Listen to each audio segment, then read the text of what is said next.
Welcome everyone, this is Evelyn, and I have 2 of my 4 to 5 deck reads for you, as well as the 7 deck twin flame read on the table in front of you. And I want to get right into this. I saw Avatar this week as well, the second movie, and a lot of messages came through. Before I forget to, this will come up in the read as well. Ararat, Mount Ararat, I'm not sure how it's pronounced, Ararat. I definitely was getting, I did a meditation and I was getting some trembling going on there, so I don't know if it's planning to erupt or if there's going to be an earthquake there, but there were some other profound messages coming up with that mountain, as well as other messages that came through today. I did some clarifiers for the main read today on this, which extended this read, as well as some other up-to-date energy messages from today. So again, we're going to do the 2 4 to 5 deck reads first, then the 7 deck read, then we'll get into the messages of the day. I do oracle cards at the end, as well as you all know, and we're going to roll the die in the beginning. Let's go ahead first and take a few deep breaths. You can pass by this if you don't want to, but let's go ahead and take a few deep breaths. Breathe in.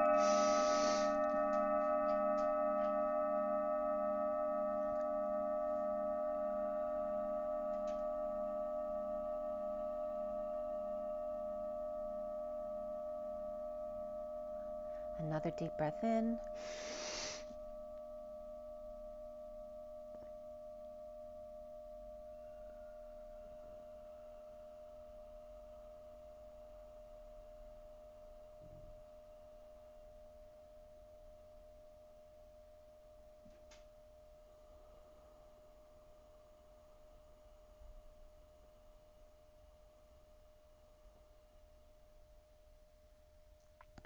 One more deep breath in.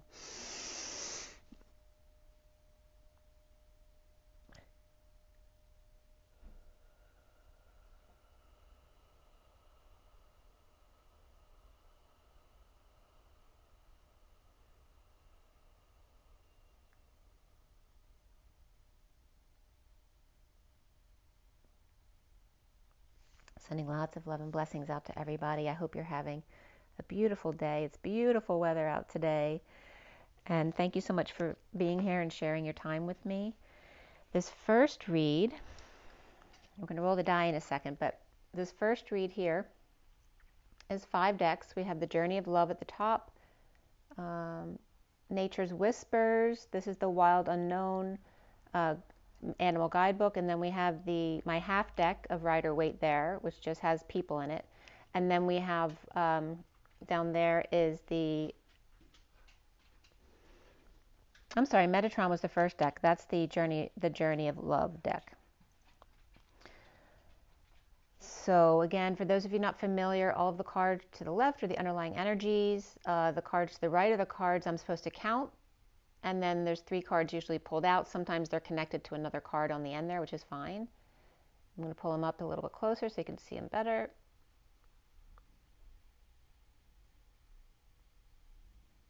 Okay, so this is this read. Let's go ahead and roll the die first for the Twin Flames. Today is December 29th, 2022, and it's 2:34 on the clock right now. 2:34, shut the door, so you might want to shut the door on something. As it was just 3:44 on this clock, which is the Empress, and the 44 of Hercules, the Social Worker, the 4 of Cups, Grounding, Integrating, and Mastering How to Receive Love. And what do the dice have to say? The die say, I'm just getting Lady Die as well. Let's roll this one again. This one's on, it's half on Aries and half on Leo, but I'm going to roll it again for you guys. Let's see. It's coming out with Gemini this time. So we have Gemini, the twins, the messages, communications. We have the 4, which is also the Emperor of Aries as well. And that energy of the 4, which is like doing the cross. We also have Mercury over here, which is also Virgo. So we have 2 mutables with these are the 2 like twins, the twin Mercury energies of Gemini and Virgo. And then here we have the Emperor, or the 4 in the middle, which is also April, as I'm losing my voice a little bit with the Emperor here. And April, which April is Aries to Taurus. So Taurus might be pulled in there as well. Maybe there's something going on between Aries and Taurus regarding instability and a lot of communication around them or the twins around them. Again, Mercury's retrograde. I'm not sure when it goes direct, but I know it goes into January. So let's take a deep breath. So there may be some miscommunications regarding the Emperor or stability in the home. All right, and let's get going with this read because I have a lot to cover for you guys here. All right, so again, today is the 29th. And so the 27th, we're dealing with the 27th, 28th, and 29th today with the energies from these reads. And the 27th was the Ace of Wands with the 45 of the Five of Cups, which is the Purging or Grieving card. And then we have the 28th with the 46 of the Six of Cups, the Loving Children, inner children, outer children, past life connections. With the 28 of the Twins, or the Choice of Path. And then the 29th would be the 47 of the Seven of Cups, of synchronicities and heaven in your eyes, of dreams coming true, lots of options or things you love, which can lead to confusion at times. And that was along with today, the 29, which is the Three of Wands, being present in the moment. Perhaps you're waiting for your ships to come in. But for me, it has to do with being present in the moment and your gifts and being thankful for that as well. So this first read was done at 12:24 to 25, 26, 27, 28. Metatron, Nature, Unknown, Wild Unknown Tarot, the guidebook, half deck, and then the Journey of Love. And the cards at the end of these reads came out 1, 2, 2, 2, 2. So we had a lot of twos coming up. Starting out with the 1, so a lot of feminine energy as well with the 2. But the 2 is also the duality and the other self. So it can represent the divine feminine and the higher self, which could be the divine masculine. And the 1 of the magician going into a lot of feminine energy there, or high priestess energy, which also can reference your gifts and your psychic abilities. So the underlying energy here at 12:32, which is the Hanging Man and the 32 of the Journey.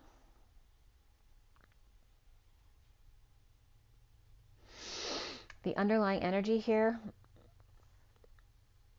and I'm getting like the 40 days and 40 nights all of a sudden. I woke up to a really weird energy this morning too. Everything was great and it's been a great day.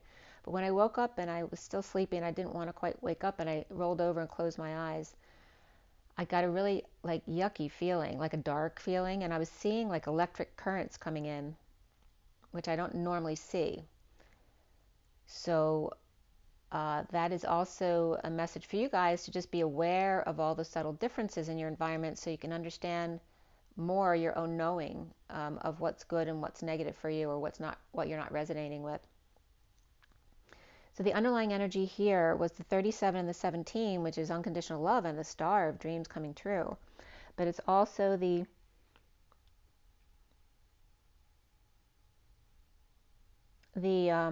call here with the 37 of the King of Cups, which is more of a reversed energy in this card, to detach from drama and negative energies, and the 17 of infinite blessings here, right? Sending blessings to yourself as well as to others, healing, dreams coming true, and going back into your heart for that unconditional love. And a lot of sevens here too, with the 3, 7, and 1, 7.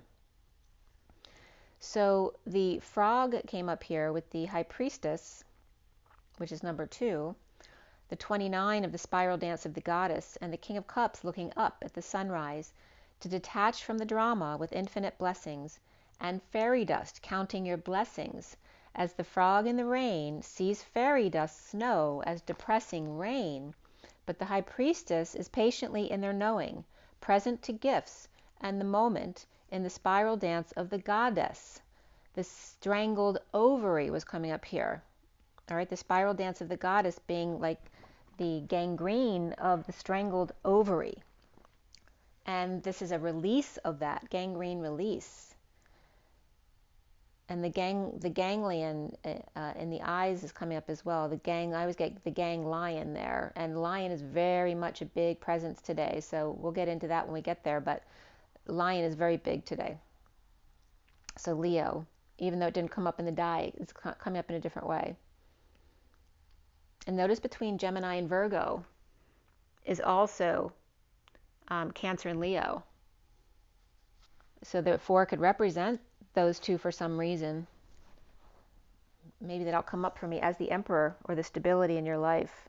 The Cancer energies of home and stability, and then the Leo energy of being like a child and playful, but also being the lion, the king, the leader. So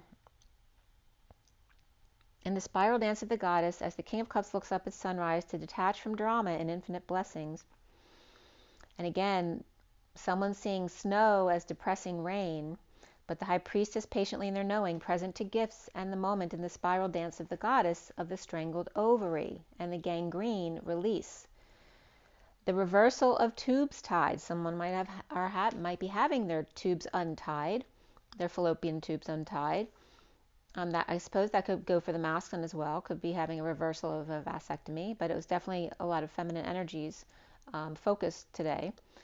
At 12:44 is the hanging man and the 44 of Hercules and the social worker, like I said, or just boredom and apathy, or grounding, integrating, and mastering how to receive love, allowing yourself to receive love. Where the underlying energies here were 48, 33, 34, and 37 in this first deck, which is the void, and taking a pause at the number 33, which is the Christ vibration, the dimensional gateway to leap in the energetic exchange with your ancestors, to get on the bridge and detach from drama, walking away from emotions that don't serve you, to the Christ consciousness, which isn't about religion, it's about unity, in the energetic exchange with the King of Cups and unconditional love. At 12:48, again, is the 12 of the hanging man and the 48 of walking away within, that 8 of Cups. The first card out here of the 15 and the 52 of the King of Cups showering in the diamond light for clarity on the shower. The shadow of the 51 King of Swords with light of the 52 Queen of Swords, the divine masculine on the rainbow bridge to their golden wings at the gate. Why am I getting Tarot-gate? So there's a reference to 4D Earth. So again, referencing 4D, I don't normally get it in the word Tara, but I usually get it in numbers, like 33 for me is the 4D bridge, going to the 5D platform, which is 22. So the Christ consciousness here coming in as the divine masculine is reaching for their golden wings, for reaching on the rainbow bridge for that Christ consciousness at the 4D gate. The 20 of the cosmos mirrors you in a wake-up call with the dodecahedron, which is 12, the dodeca, but also can reference 2 times 10, which may be 20. And notice in the dodecahedron and the icosahedron, they each have the numbers 12, 20, and 30 regarding their points, sides, and surfaces. So 12, 20, and 30 were coming up very significantly here, as well as 2 plus 10 or 2 times 10, and 10 being that high vibration, destiny, and the 2 of the divine feminine and or duality, right, to the 10th degree exponentially, and then the 12, 20, and 30 of the hanging man, the wake-up call, and the 30 of the home, or the Om. The wisdom rising to the home, or the Om. The wake up to hang out at home, or the Om, to meditate perhaps. So one card here on this deck was the 6 of love, and the aqua rose gold mother's heart, spiraling in harmony. And harmony came up as harm, O-N-Y, which is New York. But again, the 0 is source embodiment of the human, or a human being. And then there's harm here. So the harm of the human in New York, or is that the capital N of Christ and the Y of the 0 point? The Christ 0 point field. And the harm of the human in New York. The harm of the human at the Christ 0 point, and again I'm getting the energy of the apple of New York and the heart. So the apple is really the shape of the heart, because the heart's not really pointed at the bottom. So again, it's coming up as identifying the apple as the heart, that same kind of energy as the toroidal field. And the 9/11 memorial coming up again as the apple equaling the heart, where the altar at the Statue of Liberty equals the crown. So here is that 4 to 7 reference of the heart to the crown, of of Manhattan in New York to the crown at the Statue of Liberty. And when I looked up altar to see the other definitions, it comes up as the burning place, the burn, right? Where you reach the thousand suns, right? Which burns off, it's like revving the engine, it burns off all the crap. The sanctuary, the age, the shrine, the communion. So again, the altar above the Statue of Liberty, which then the apple and the heart were bringing up the blue apple of the olive in the south of France, the purple heart, and the special Moroccan olives, and Popeye, who pops spinach to grow big muscles. Olive head with Popeye, the human live crown with the third eye open. So again, it's saying because olive is O live, the 0 point field is alive, the crown is open, and the Popeye is coming up as the third eye popping out. The heart of the big apple, and then Manhattan coming up as the man with a tan hat. And even though Curious George is the man with the yellow hat, that was the first thing that came up for me here with the Manhattan and the tan hat was actually the man of Curious George. And why was it yellow? And one of the messages that came up here from Curious George's website, and this was CuriousGeorgeTVFandom.com as well, but George is a monkey inviting chaos wherever he goes. The man with the yellow hat acknowledges this by accepting the chaos as part of the deal from now on and just moving on. He lives in the present moment. And he got his name Ted Shackelford, but not till later. In the beginning, he had no name. He was named later, not in the book. And the hat from the safari shop, according to fandom, and the employees tricked him into thinking that yellow was the new khaki, so he bought yellow instead. But the TV show says that he had it as a child, so who knows? But of course, a child's head's not going to fit into the same hat as a grown-up's hat. So besides Curious George, coming up here, we have olive oil and Popeye, the third eye in the crown. And again, the burning oil, the oiling of the crown of the Christ consciousness, the oiling of the feet to the crown, and then the Popeye of the third eye popping out. I'm getting like that 3D thing, like watching Avatar in 3D, that popping out energy. And then also from the blue apple and the energy of algae, seaweed, kelp. And again, that comes up from the waters of Venice. There's something about whatever survives in those waters that's going to be really potent. And then olive greens. And again, gangrene comes up with that as well. And again, ganglion, which comes up as the connections in the eyes. The lion gangs. So inviting chaos wherever he goes, about the Curious George, which George comes up again today.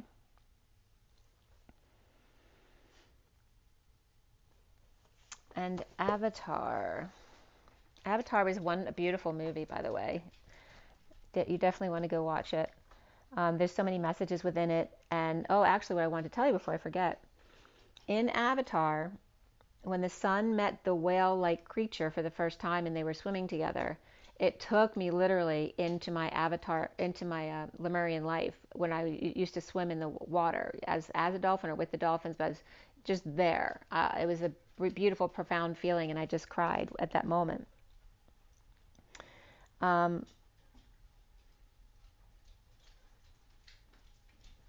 So continuing with Curious George, which came up was another name was Winston Foster, OD, from 1956, because there was a reference at that time to the name Yellow Man, which is a Jamaican reggae and dancehall DJ, aka King Yellow Man. So there's the king again coming up with the Yellow Man's hat.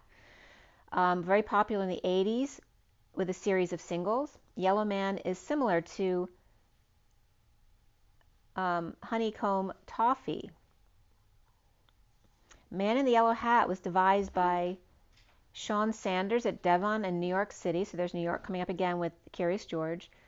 And named for Curious George's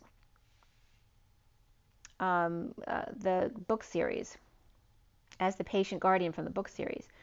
The drink rich banana bread flavor, so there's a drink called Yellow Man as well, with warm sun-tinged nutty spice. And then I was getting that he's yellow because monkeys love bananas, right? And of course he would want Curious George to love him. So it's like his owner, like a dog's owner, would want them to love him the most. So I was getting his yellow because monkeys love banana, but I was still getting him as Manhattan, as the man with the tan hat. So continue with the cards and Manhattan now, as I was called to break down Manhattan and tan. And of course, tan could be a tangent and lots of other definitions, including colors related to the sun. And it's described as yellowish brown, not just brown.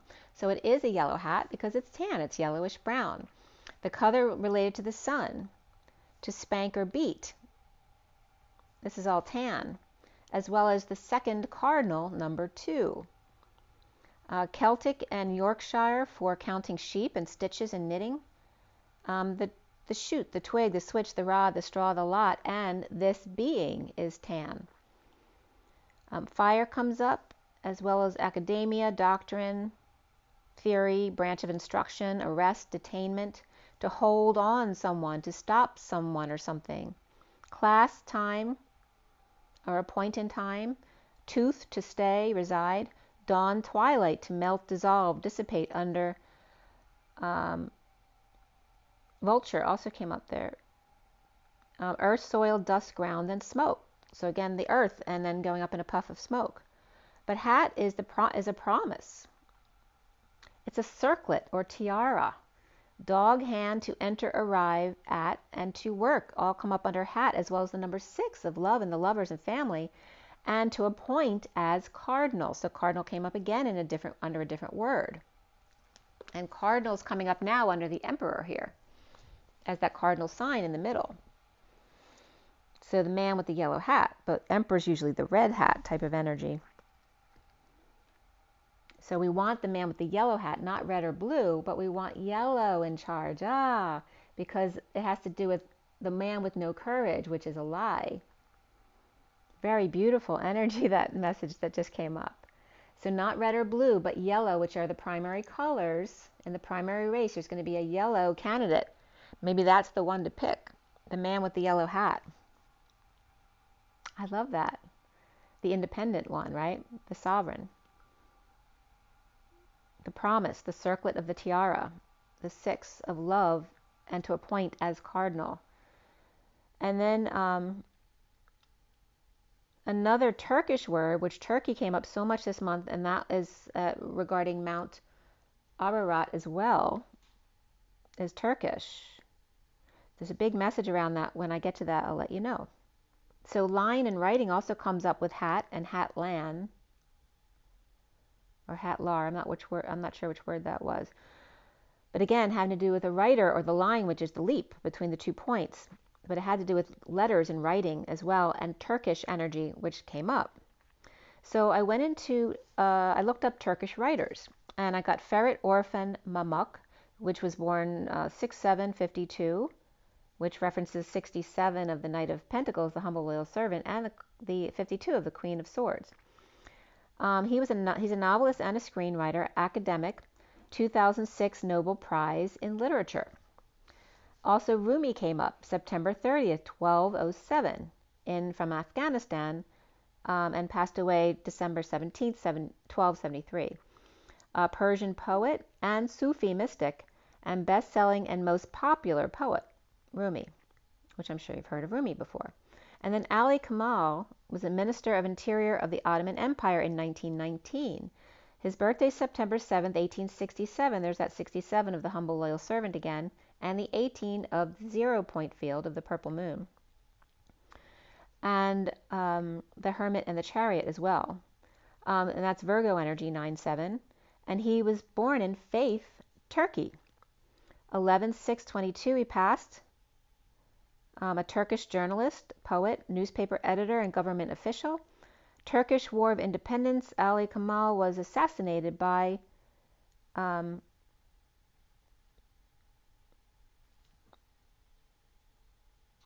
officers here.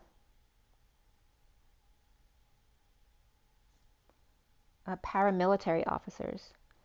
So a man's promise, so what came through with Curious George and Turkey and all of this was the man's promise is color related to the sun, the energy of yellow and sunshine, to stay, to dawn in the twilight, so the dawn and the end of the day in the sunset, to dream, to stay in those energies in the middle part, right? Because the sunrise and sunset are the in-between states.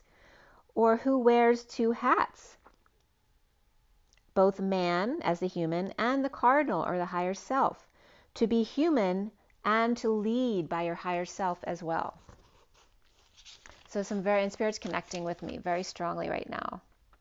And Yellow Man from Jamaica was born January 15th, which is Martin Luther Day, 1956. So there's that 56 again of the Two of Swords. And one of the things I was getting in my meditations was to meditate on the magic tree. And you know how I get the Gibraltar Strait all the time, and the Rock of Gibraltar with the Mount Atlas and Mount Hercules, one in Morocco and one in Spain, actually are the pillars that point to the Rock of Gibraltar, which points to England, which then references along with the Strait of Gibraltar that guides us to the United States and how that all happened. So I was getting messages from my meditations here. Let me see if I can pull that up here.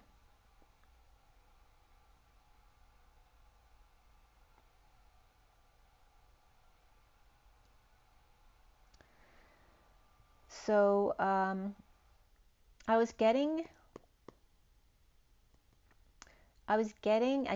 keep being led back to the Strait of Gibraltar. And so I looked at some of the geology of the Strait of Gibraltar, and there's a big plate, right, where the strait enters into the Atlantic Ocean, going towards the United States. And I was getting a tree there. So maybe I was being guided to meditate on the magic tree at the shelf of Gibraltar. So you might want to do that and see what you get. And if you get something, let me know in the comments. But I haven't had time to do that meditation yet, but I will. And then also an ad came up regarding activated bamboo with coal that people use now to clear their homes of energy, right? I actually have a couple of those myself. But again, people putting them around their house to clear the energy, which is supposed to be an old trick of the monks to use coal and this activated bamboo to, pull toxins out of the air that you breathe. So at 2:12, I'm still waiting for my mail to update on my phone, so see if I can show you that picture that I made. But at 2:12, which is the higher self or the divine feminine, and 12 of the hanging man, or perhaps hanging out with Curious George, to make a wish, the divine masculine, make magic, the 34 of the energetic exchange, making you vulnerable, to allow for the adventure of union and home, leaving the wounded warrior or that victim mentality behind. So again, just like the man with the yellow hat, right? He welcomes chaos into his life, trusting that he always knows best in every moment. To not allow the chaos, right? Sometimes Curious George needs to be put in his room so he won't cause or cause any chaos or harm for other people. But also that George welcomes the love between him and this curious little monkey. So the adventure of the union in the home, leaving the wounded warrior behind, floating down the river to the bridge. Within likeness. From brown to the green mountains, the brown-green trees, and learning to bridge the gap between, right? Because brown references dead things, right? But is it really the dead? Right? Things turn brown when they die, but the earth is brown. It's the compost of all who've gone before us. So going from the brown to the green, which is living, leaving to bridge the gap between the adventure of home, union, and Om. If you sleep the whole journey, you'll miss out. So it's like taking a car ride. If you decide to nap in the car ride because you think you're going to be bored, you may miss out on some of the best parts. The Divine Feminine coming up with Africa and Morocco, the inner mountains, and the Divine Masculine as the outer mountains. So again, even like the Alps or the Moroccan mountains, the Atlas Mountains, it was coming up as the masculine being the guards, right? They stand on the coast of Morocco to guard the territory, whereas the inner mountains are considered the divine feminine energies, as well as the divine feminine as Spanish mountains and the daughter as well, as opposed to Africa. And there's all this energy about the two lands meeting in the middle, right? Finding peace. So the energy of the inner mountains in Morocco or the outer mountains in Spain are coming up as the divine feminine or the daughter mountains, and being a mouthpiece for the masculine. In the purple moon, which again references the daughter gaining her independence and Spain gaining their independence at 0 point where the green comes together to grow. So again, here's that energy of the algae from the green mountain. And I actually have a beautiful picture of the Spanish mountains when I was flying over the Spanish mountains, and they're all green, beautiful green, like covered in algae type of energy. And this is that same energy that's coming through right here. Where green comes together to grow. So no longer brown mountains, but green mountains, back and forth, bridging the two mountains of what was once dead is now come alive, just like the ovaries are being brought back again. The magical underwater tree, and it's making me want to cry, that bridges these two mountains. So I looked up magic tree to see if anything came up, and the only thing that came up was from archide.com, archyde.com, where Plato says island Atlantis, where also I remember that Atlantis is actually a term for the islands back then, where one island wasn't usable anymore, then they would just move to another island, but they were called Atlantis. So Plato says island Atlantis is located in front of the Pillars of Hercules. And the Pillars of Hercules is Suta. With the Atlas mountain in Hercules, they're very close together, point to the Rock of Gibraltar across the Gibraltar Strait. So Plato says island Atlantis is located in front of the Pillars of Hercules, which is in the strait. And so I wondered about submerged prehistoric Moroccan and Iberian coasts and the relationship between the two continents. So the Moroccan-Spanish tunnel was about to be built. I don't know if they actually went forward with this. This was from April 12, 2020. They were, again, planning a tunnel under the Strait of Gibraltar so that, so they wouldn't have to fight to get across the bridge. About to be relaunched 4/12/2020. So I don't know what the update is on that. And right when I wrote that, the birds outside, I was getting the energy of crying. The birds cry, like Prince. Why birds cry at 2, and spirits, and he's making me cry. Right, and the need to bridge these two continents after all of the conflict there. And then there was from this website, English eplay.com, so English and Spanish.com. It was english.elpais.com. The hidden geography under the Strait of Gibraltar, draining strait, would reveal an intricate terrain of valleys and peaks and ridges and mud volcanoes. 60 kilometers west of Cadiz, an impressive underwater mountain range rises to rival the sub-Baetic mountain range in south of Spain. 360 meters to 1,500 below sea level, largely created by force of millions of cubic centimeters of water per second. The Mediterranean, with power overflow in a single stream, comes up against a sharp terrain and divides into diverse channels. And there's another reference I got in this reading, which we'll come to, which divides the water, so pay attention. So there's a sharp terrain and divides into diverse channels and continue in less salt in the Atlantic for hundreds of kilometers. Even though it's less salty, this power still remains in this one space, which is that what I talked about, that shelf right there going from the Mediterranean into the Atlantic in the Gibraltar Strait. So then I was in idl.campus.cjencias, so it was going into Spanish.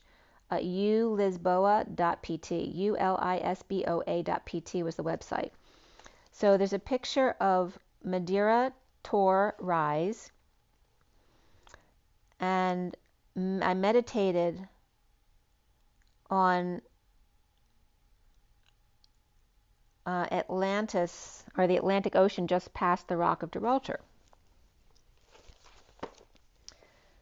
So let's see if this came up yet in my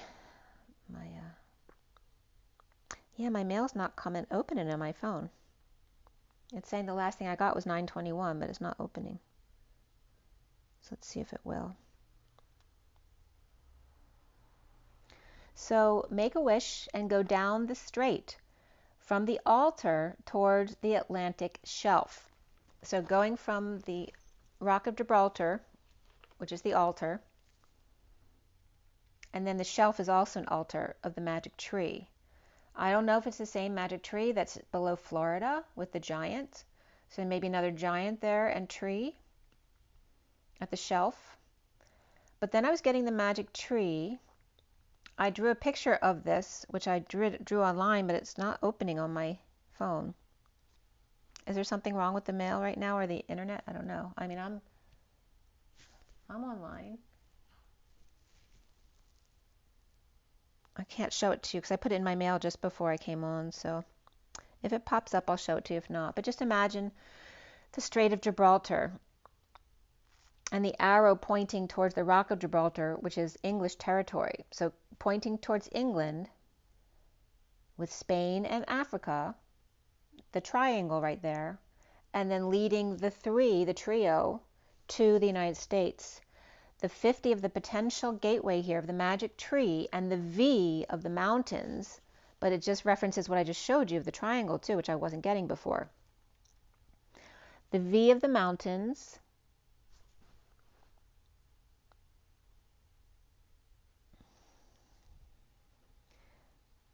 and then the I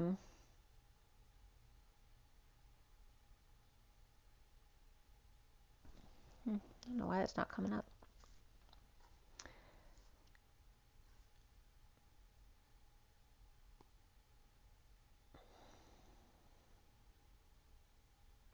The V of the mountain, but I'm getting V, not the upside down V.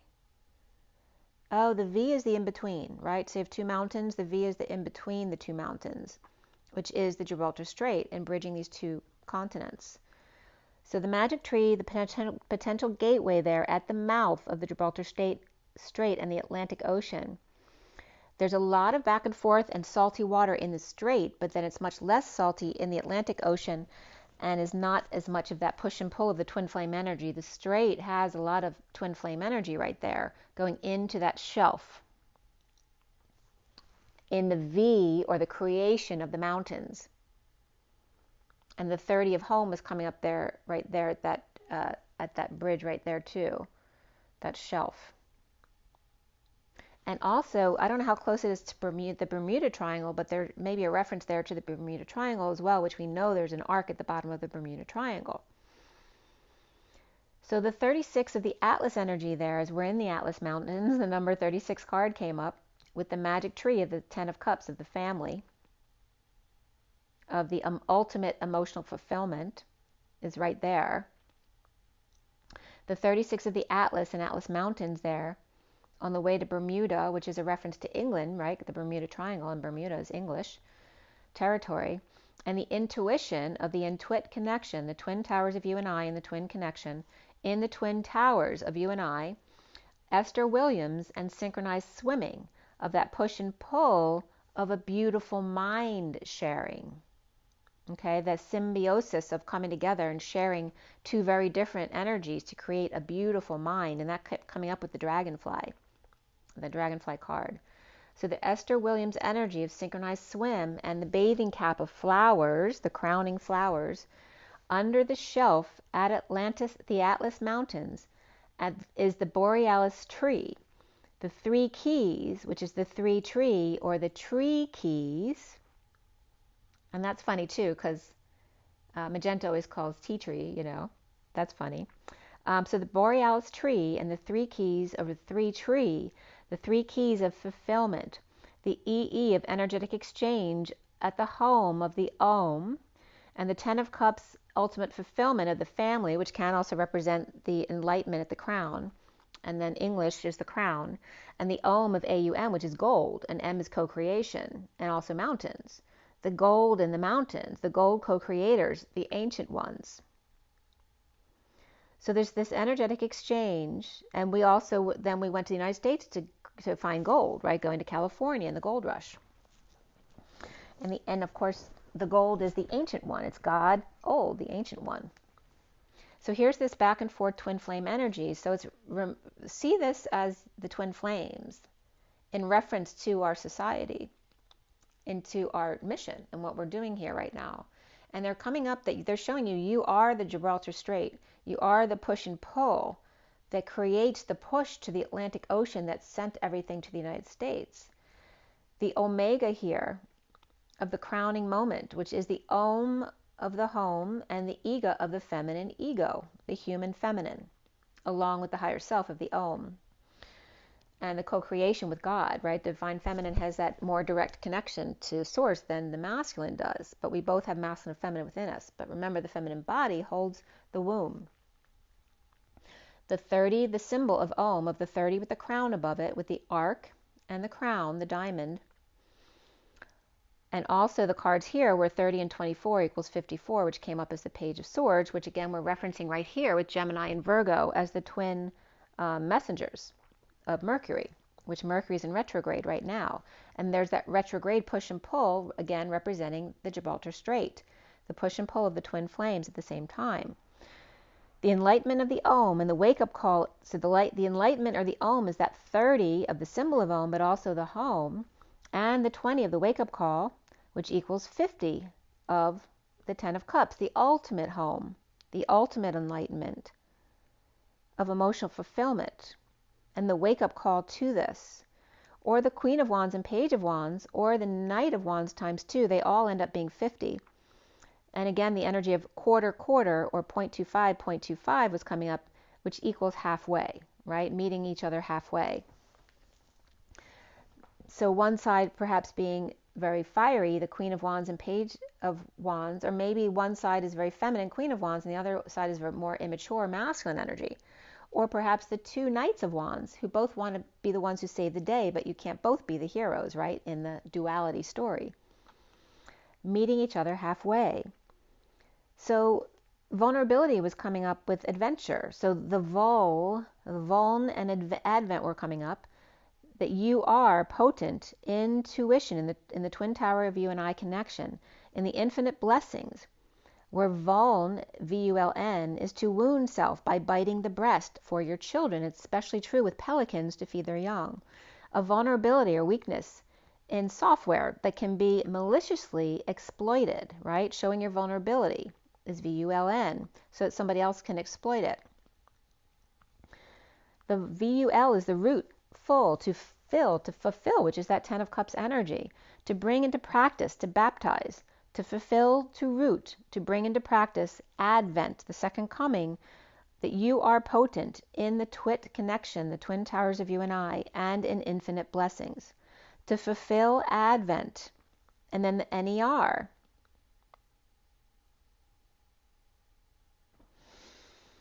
Invulnerable. So NER comes up with a lot of definitions too, including dawn, as we talked about dawn and the sunset as well. But also the male camel comes up here, and the camel in the unknown animal tarot is very independent. They can do everything for themselves, but they're also blue in the crescent moon. right? They're sad by themselves. It's the camel. So the male camel here at dawn, but also referencing man or Ned, boar, black and dawn, and being closer, near. And again, 40 days and 40 nights, as 40 is the Page of Cups. The root man, or the male camel or pelican hurting themselves to feed their young. The ability to adventure. The second coming that you are, that reference the potent gate of I and all for one and one for all. And there was a reference to the Three Musketeers that came up. There was how we missed this all this years with one for all and all for one, is that even though it's the Three Musketeers, the statement's about the fourth. It's about D'Artagnan. All for one, and one for all. All right, so the one and the fourth, as we were just talking about 1/4, the one and the fourth are for all, and all is for the one and the four. And the one and the four is also the temperance card of the angels. But the one and the four is the magician and the emperor joining forces, right? The traditional emperor leader, and then the magician who's the outside the box leader.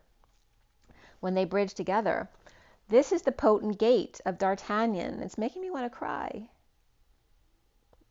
It's not the odd man out, the third man out. It's the fourth man out. That God's been left out of the human experience, right? Because everything about this human experience has to do with the number 3, right? And referencing the Christ vibration and the victim of the Christ energy being hung on a cross, as opposed to the one sitting at dinner breaking bread with their friends.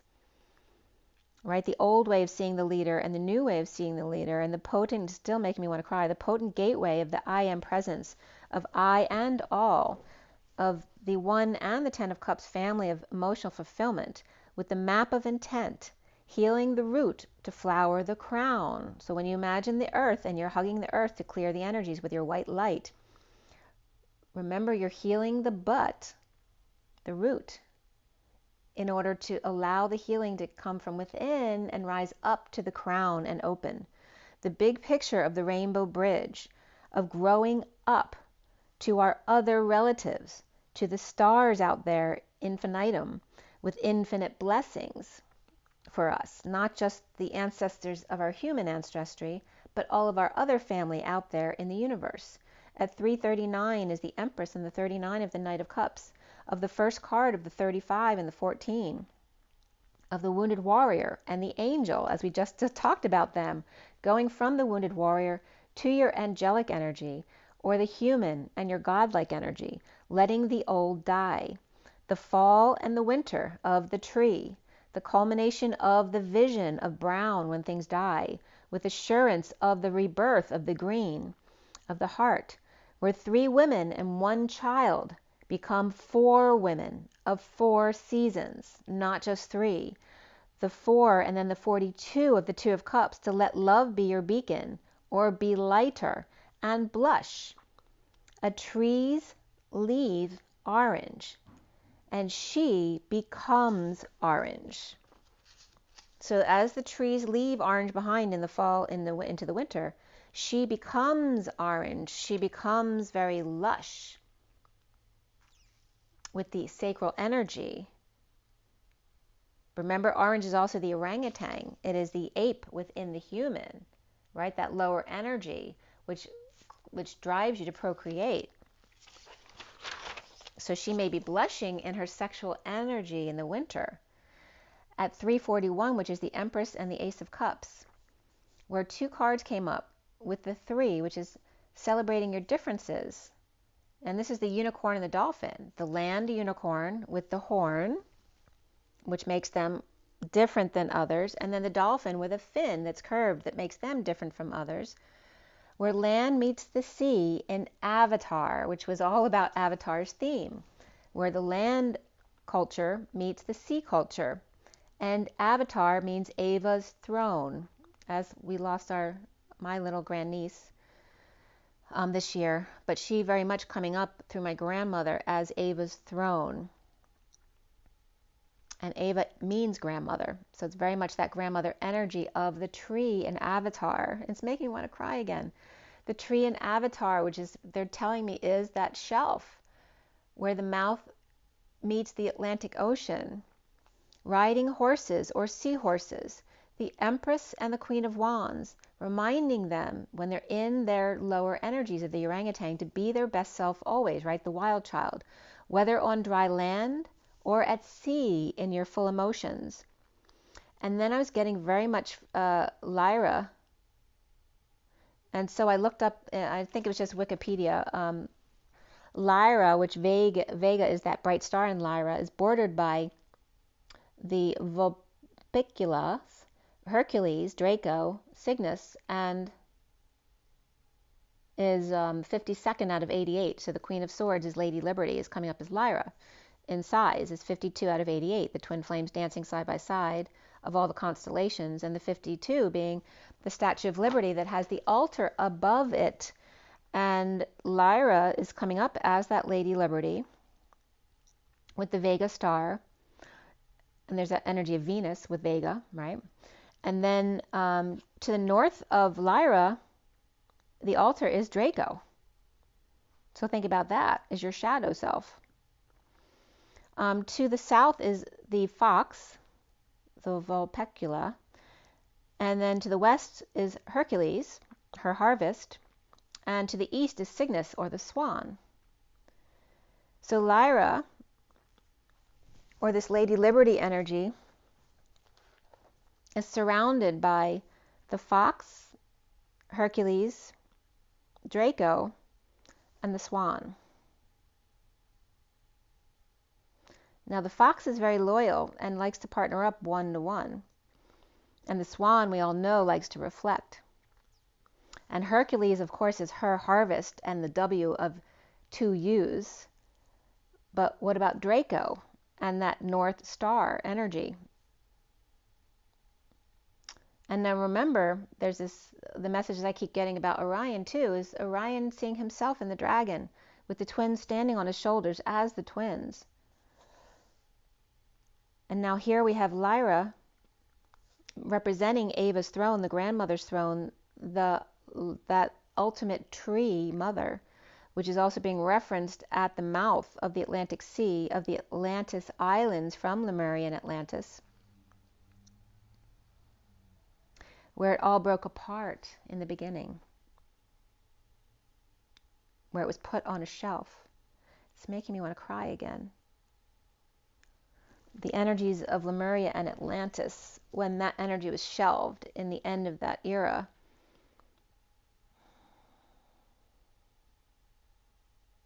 And now I'm getting the North Draco as the crack in the seal of the awakening of the snake. Not, when it gets cracked open again, when the seal's connected, it's got its tail in its mouth. But sometimes it gets broken open by the dark energies, and then we have to seal it up again.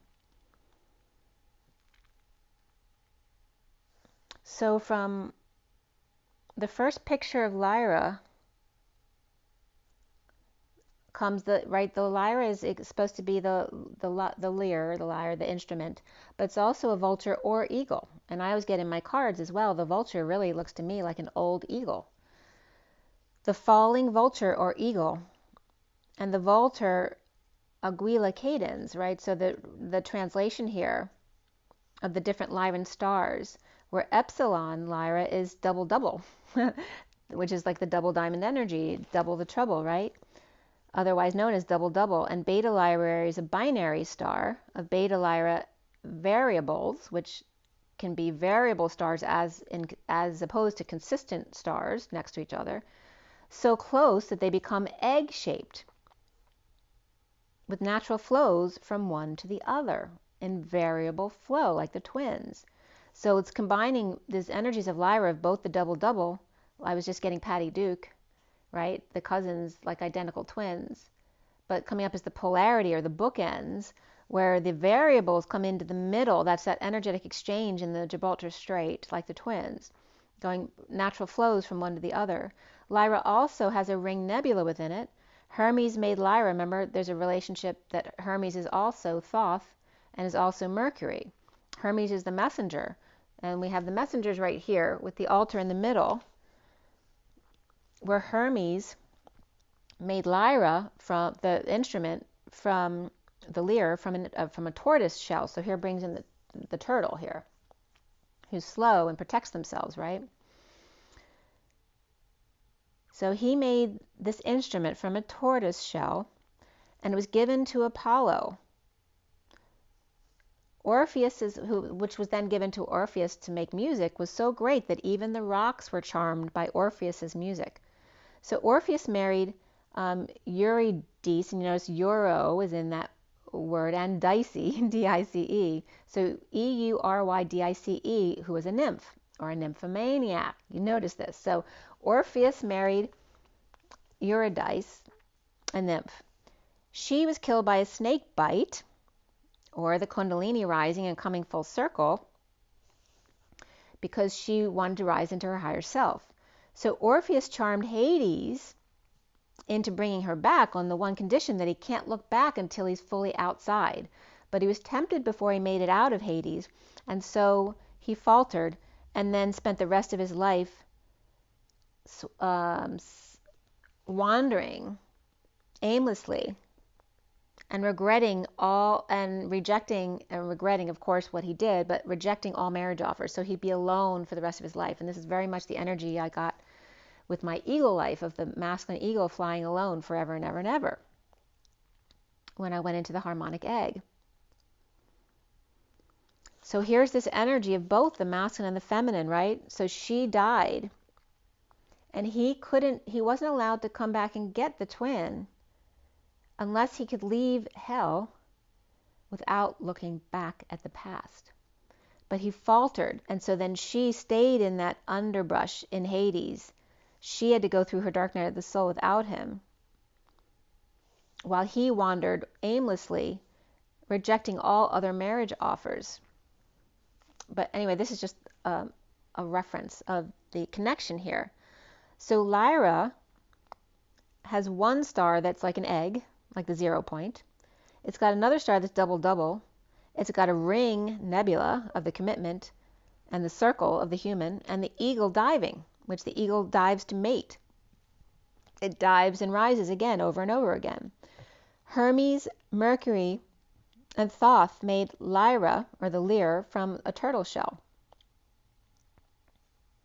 So here's that reference of the commitment in the ring, or the circle of trust, of the twins and the eagle make a commitment to each other with the turtle. So like the eagle and the turtle as the Mercury twins,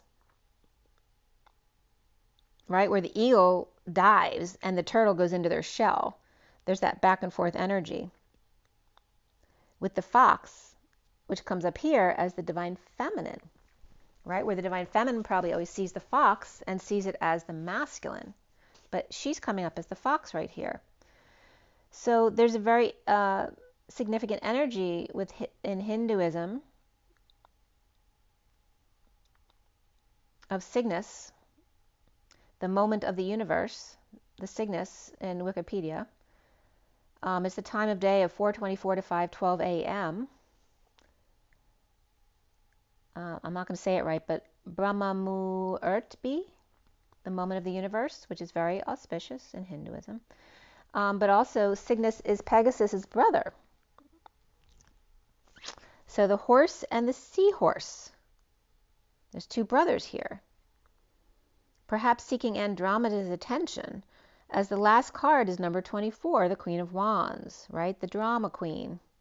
Andromeda. So we have 427 here now, with the Emperor and the Ace of Wands, the underlying energy of the wolf, the shark, the star, and the frog, where the wolf, instead of in sheep's clothing, the wolf is in shark's clothing, headed for the star frog. Right? So they're not trying to, the wolf here is trying to be harsher than they normally are, because the wolf is really a pushover, right? They're actually quite sweet. But they have to put their shark outfit on to head out to deal with the star frog. After the scorpion sting, the whale, who's now drained in the dark energy of the sea, deep down, and the crocodile with no sense of smell, or their noses all clogged up, using the whale along with the raccoon who's depressed, with the crocodile and the whale and the wolf stunned to see the shark attack the superficial starfish, with frog who's been left out in the rain.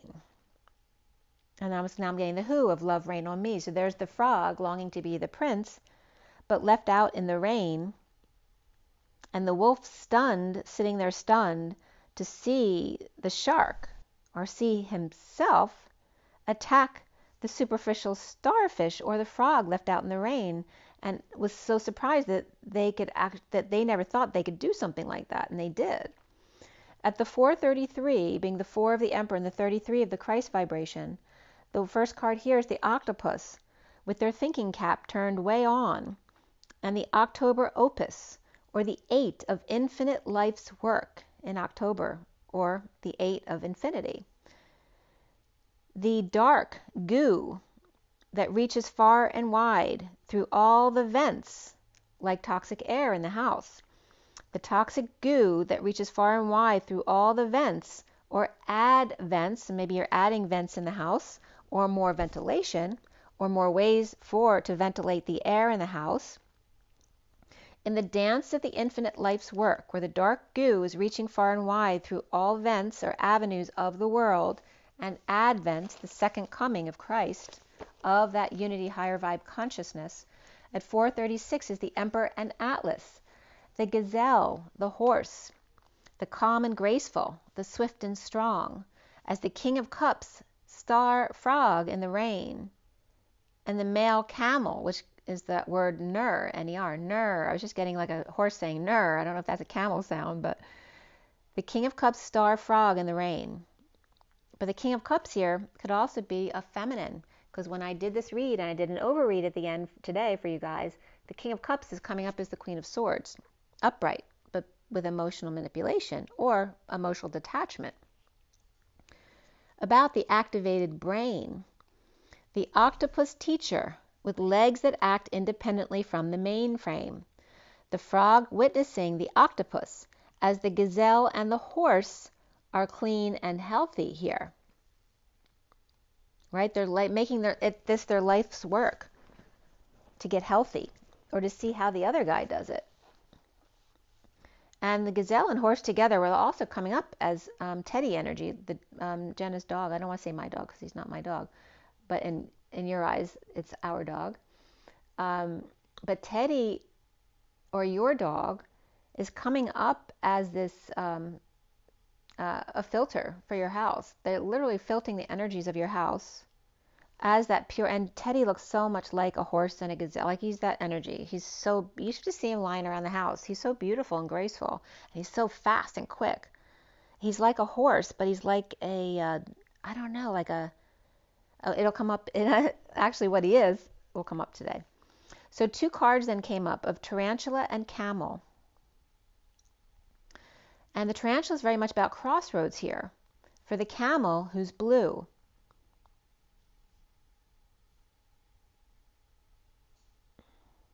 And here's this energy of the feminine getting angry, which then pushes the masculine into his more vulnerable self.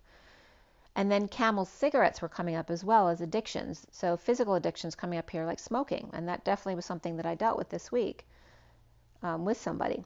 At 452 is the Emperor and the Queen of Swords again. And a helicopter is going overhead. As I talked about this, the camel and the cigarettes.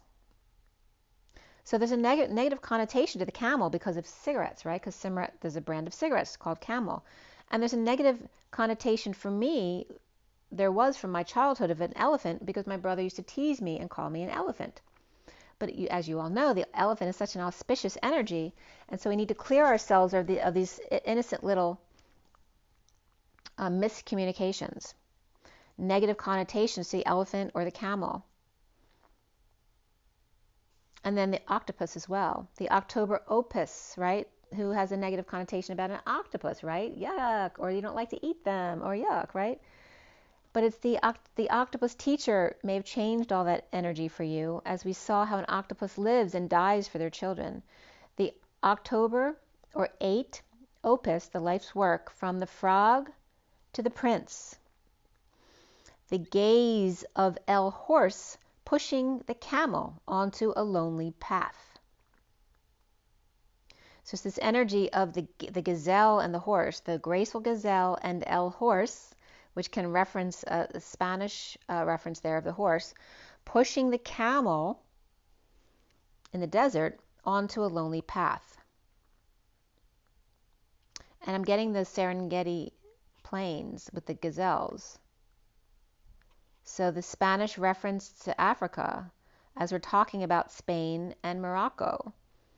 So the gaze of the graceful African, the gazelle on the African plain, and El Horse in Spain. I didn't get the Spanish connection because we're next to Mexico.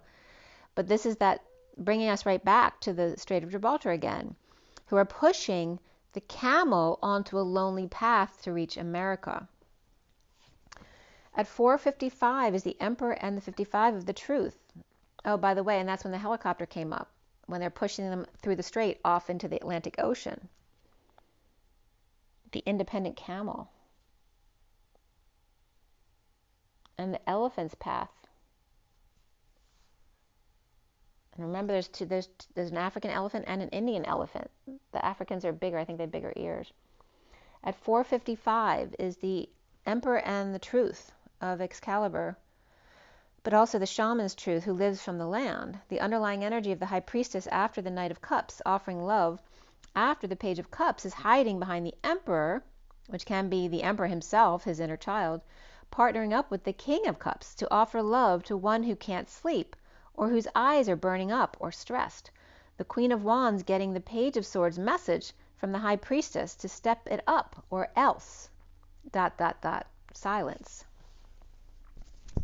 At 4:58, the Emperor and the Four of Swords of resting, sleeping, laying something to rest, or the 5D connection between the twins, meditating, praying, and the Queen of Swords, who speaks to and about the fallen angel, the falling angel, who's not far from the tree. Okay, so now they're telling you even more specifically. I didn't get this before because I didn't get they were separate informations. So the Queen of Swords, or Lady Liberty, which now is talking about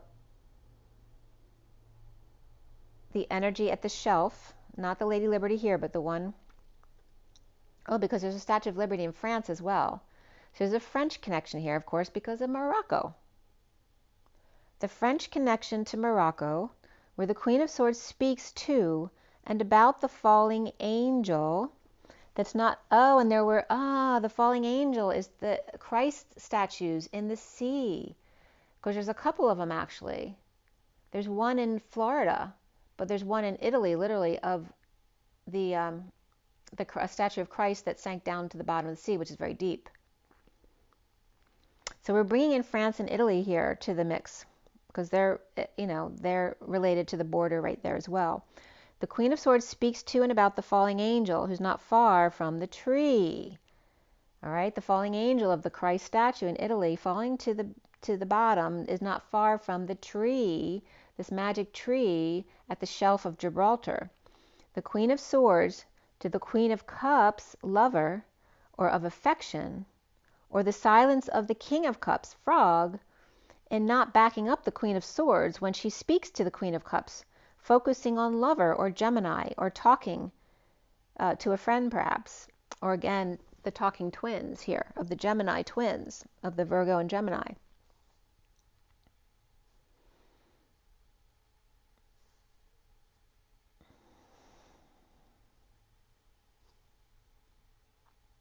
So again, Lady Liberty at the shelf of Gibraltar.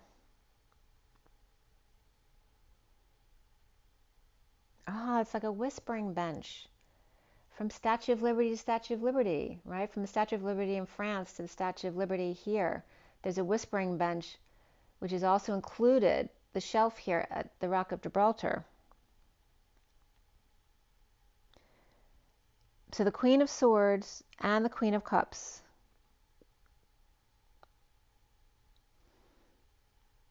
And that can be referenced, the Queen of Cups can reference the United States, since the United States is actually Cancer.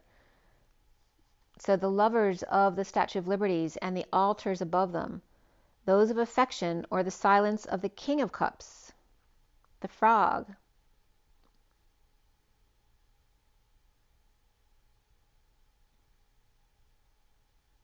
And not backing up the Queen of Swords when she speaks to the Queen of Cups, focusing on lovers. So here's this play between the United States and England, and the jealousy between England and France and the United States' relationship. Very interesting. And again, there's a whispering bench effect from the Statues of Liberty, and then the energy of England and the United States as the 13 colonies and the motherland, right? And the silence of the lamb, so to speak, of the masculine, right? Because these are all the queens, right? The ladies of liberty. And then the frog, who didn't back up the Queen of Swords when she speaks to the Queen of Wands, focusing on their lover, or Gemini. Again, there's this Italian connection, right? Because there's that Italians always cheat on their wives.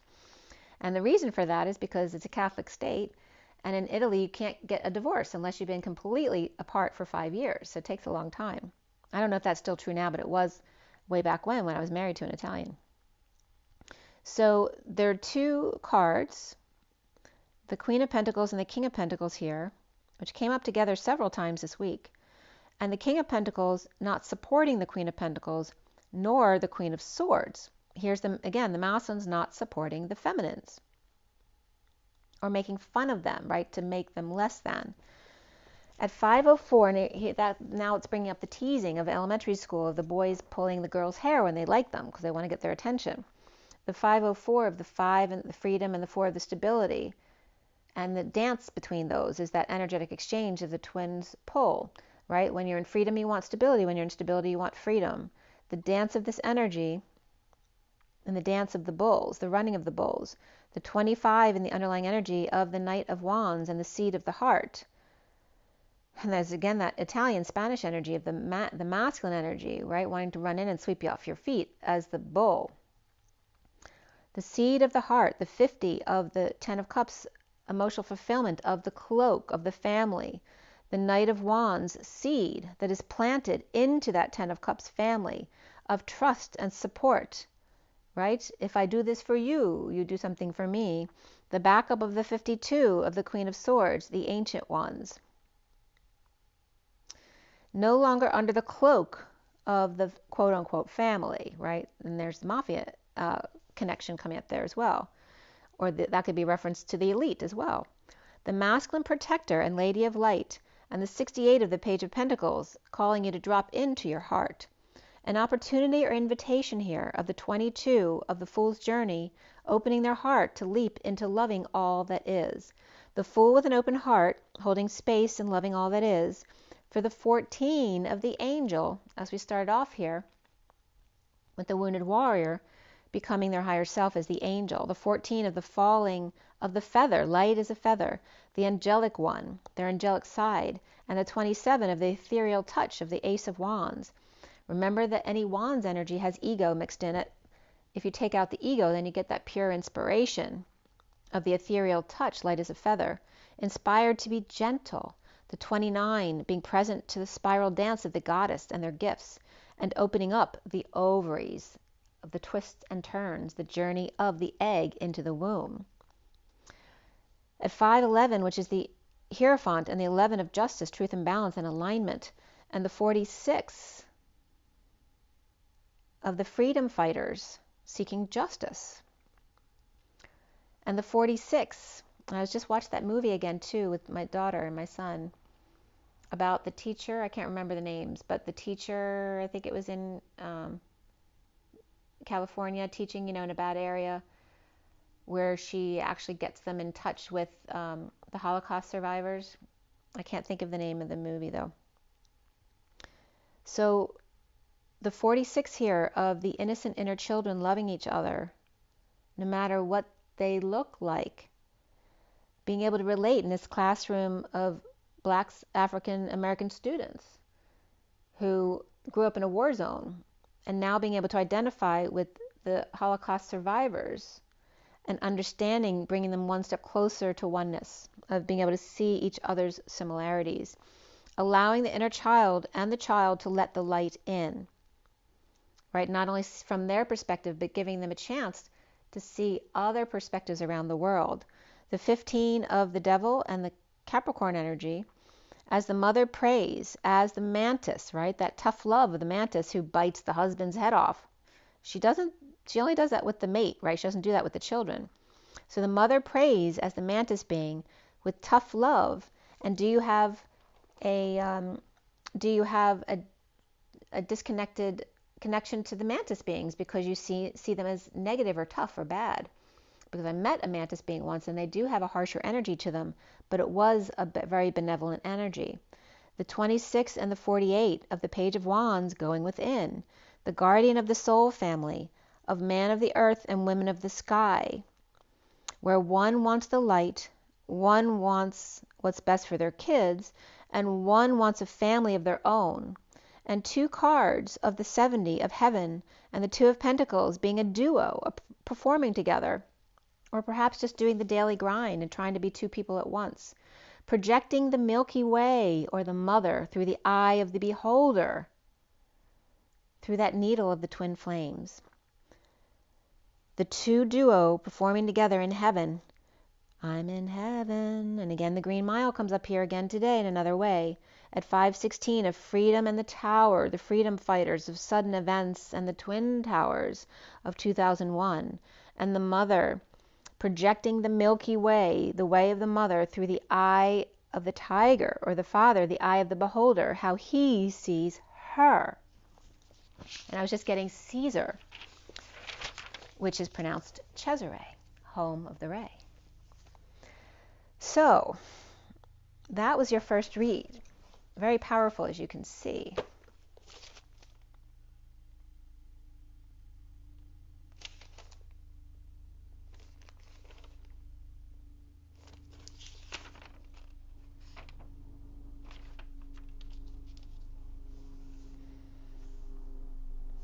All right, so we go on to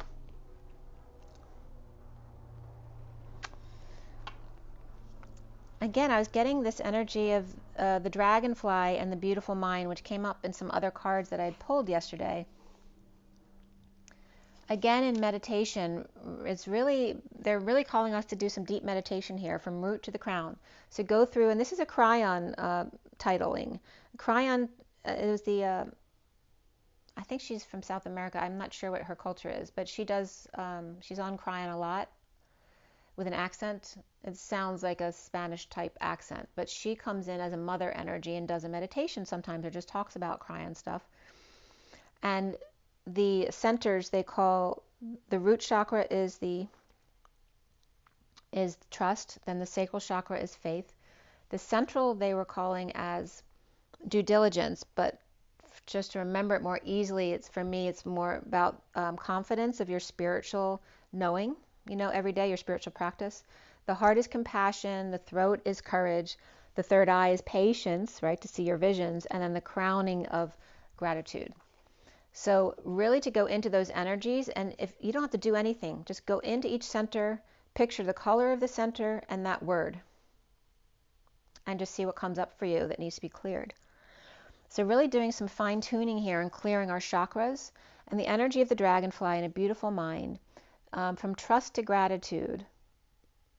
And also the night of the 27th going to the 28th was amazing energy. I was getting all these just regular people coming up to me and saying hello, which I don't usually get that kind of visual. So the collective is definitely coming in, awakening now. There'll be more people coming towards you. They're starting to identify who they are and who they are resonating with, and they are coming forward. And there's one specific person who really came close, and I actually met someone who had the same type of energy, and the name Michael was coming up yesterday as well. And again, they kind of look like Black Sunshine, right? If they, when they had the little ponytail sticking up all around the hair, it was coming up as the sun. But again, Mike energies, and Michael Jackson came out too. So the beautiful mind, and I watched Laura Eisenhower just for a couple minutes. I never got to finish the video, but she was bringing up, her visitor was talking about this is a dragon energy year at the beginning and the end, that they were picking that up. That's all I heard about from Laura Eisenhower, but you can watch her video if you'd like to. I still want to watch that. But the energy of the beautiful mind, two as one, as the moth to the flame, they can't help themselves. As the bee hovers, the phoenix root rises, the tiger stalks, and the eagle, or evil perhaps, dives over and over again. So each entity has to do what's natural to it, right? The fish out of water, also coming up, the confusion, and the tired whale, right, carrying a lot of weight around, and the bird sings, everything, and breathes fresh air. The brain here is activated to the 8 departments of the octopus teacher, where all 8 legs can work independently from the main frame. The fox is ready to go. Maybe somebody's fax is ready to go as well. But again, the camel blue came up here in some of the energies that I was pulling yesterday. Now on my phone, my mail still is not going past 9:21 this morning. It just opened. Yay. Let's see if my picture came through for you guys.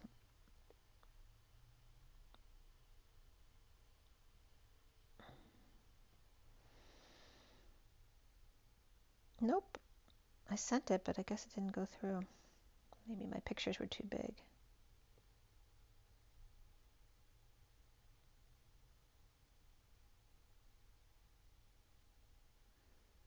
Oh well. Well, at least I know it's working now.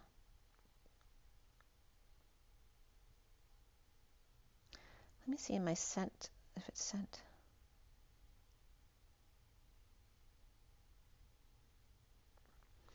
All right, so anyway, let me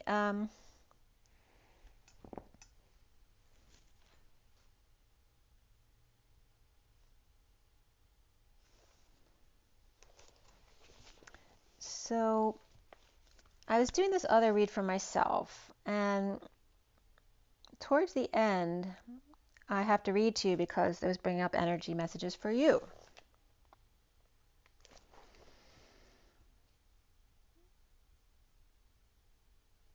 So, as the eagle, some of the messages from the words in the cards were coming up. As the eagle left with hugs and kisses, and again, this could be family leaving from the holiday, and the energy of the lion here, and the emotional attachment to fox chase, and that could be the attachment to the chase. But I also live near Fox Chase, so that was, which is a cancer center, and that could be someone's attachment to something that's cancerous to them, whether it's a disease or something else. As the eagle leaves with hugs and kisses, regarding the lion, or perhaps a Leo person, or the emotional attachment to the fox or the chase, or the masculine or a sun, perhaps an energetic exchange with a tail connection or chasing tail, or E.T., a lion or Lyran connection here. The EA can reference Elizabeth April as well, but the EA, or emotional attachment to glee, and EA is also as Enki. Elena Denon calls him Ea. So Ea to glee, or emotional attachments to glee, the twin flames with hugs and kisses, and the cheetah lion energy here comes up as the chi of the Eta lion, and lion, right, who's all relaxed, the king of the jungle, who's not stressed about anything. And the words, a couple words came up. There was no exact words for Eta. Was it Eta or something else? But Chelidonius came up, is taken, it's a stone taken from the stomach of a swallow. And remember that because the bird swallow comes up again, with magical or medicinal properties. And Chelonian comes up as turtles and tortoises, which are part of a reptile family, which the tortoise or turtle came up already today. So this energy of the cheetah lion, which is also the chi energy, And for me, it was referencing my son because his nickname is Chew. But ETA came up here, which is estimated time of arrival, or however you'd like to see ETA. And then the lion energy, the connection of the lion and how they are connected. And I don't think my son has much Leo in him, but he does his Jupiter's in Leo. And I have Leo in my chart as well. So there's this other word that came up, ETAHAAL, which that word means far away, but the word that was coming up was Etah, like Utah, but with an E instead of a U. So it's far away, but without the AAL with the dots over, all the A's had the 2 dots over them. And there's that reference to the twins again of the 2 dots, or the whispering bench. So the Etah al, is the estimated time of arrival of Hal, or AAL, which is an eel or elver. Padre comes up. Padre came up again to this read too. Mouth all ever ale, spouse bad mood always, son or daughter. It's a term for son or daughter, al, AAL, that's only used by their mother. And the estimated time of arrival. So again, this is the reference of the son or the daughter's leaving, being far away. Ete al. So the Leo path, be ha or yina, the mother, she, he, him, her, it, or hyena. And that could be someone slithering away, not just leaving, but kind of sneaking away. The Leo or ego, the lion's path. The Tin Man and the Gray coming up here as well, right? The Tin Man is the one without a heart. But Liz was also coming up, L-I-S, Tin, Gray, as well as listing, Ray. The lion's source is the Christ God Ray. Because remember, the lion is the sun. It's that primary energy who needs to be the center of everything. The lion's source, the Christ God Ray. Be bat Batman, in the God bird. And then giving bear hugs to mother. Be bat. So bat can reference the masculine because Batman always comes up. But also the bumblebee, referencing Jesus, carpenter, and the bat or Batman or Batman. Actually, that's somebody's tag. That may be a message for you. But Atman and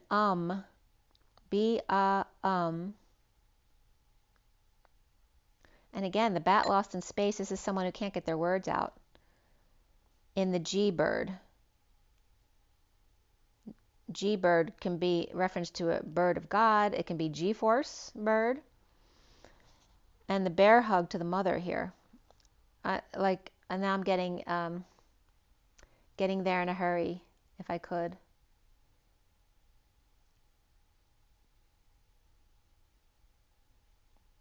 If a man could be 2 places, at what time I'd be with you, tomorrow and today, with you all the way. If a man could be 2 places in one time, I'd be with you, tomorrow and today, beside you all the way. And when my love for life is running dry, you come and pour yourself on me. So it's very much that beautiful energy coming up here. The lion's path, be the whispering bench with their mother. The bear is the brown bear in this deck is the awakening after the slumber. The bat lost in space in the crossfire of whispers as the hyena slithers away.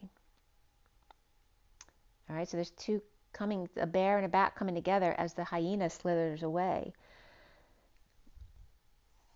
The high wolf, the Waldo, where's Waldo? The Alvin, the high wolf, and the doll starfish. The path of the cell elephant energy, and the star of the sea, which can be tuna fish as well, right? The seal and the eel, or to seal and see the elephant. And then I was getting Sri Lanka and medley from LK. Stasi was also coming up, as well as stays. El elefante. So some Spanish elephant energy coming up here. As or as the elk fumes or funnels, And remember, the elk in this deck is the one who's a great guy, unless he's not eating right, and then he's an ass. So as the elk fumes, or fumes get stuck in elephant's trunk, right? So this can reference literally having to smell something that's toxic for you, or it can reference someone getting pissed off, and on the whispering bench, your other will feel that, right? Getting stuck in your nose, right? Feeling the pressure in your nose when your partner's mad. The elk wears the flaming crown, but the elephant holds that flame. The starfish breaking the seal or the barrier with hair, and elephant can smell it. So again, that can reference the camel and cigarette thing too as well. So LA, Tara, Oyster also coming up, and LA can be the city of angels, right? So it can be an angel, but also can be Louisiana. And Tara, of course, and of course that can represent the South as Tara. But the LA Tara Oyster, where the oyster is the one who's putting their feelers out, maybe they're putting their feelings out there to test the waters, because the pearl is about to be ready to be shown. The oi path of urgency and needing to get out, right? So just like an egg, when it's ready to be hatched, there's a sudden urgency that you need to get out, like they need to fill up that well. And again, it's like that orgasm energy, the sudden need for that filling up. El Lamb came up, as well as Elon. The Eli, Fa Lamb, and Fair Lamb came up. The elephant and the lamb at crossroads here, perhaps L.A. Toyster or Toy Story, and Ella Tar, which is a throne. Who's Ella's throne? An ant, perhaps, and ULA, which can, like I said, be L.A., a city of angels, or just the angels, but also could be Louisiana. Or LA, whatever LA means to you, or UCLA could be for somebody's aunt, or maybe someone's aunt lives around UCLA, so maybe they can stay with them to go to school there. But Elon and Tar, throned.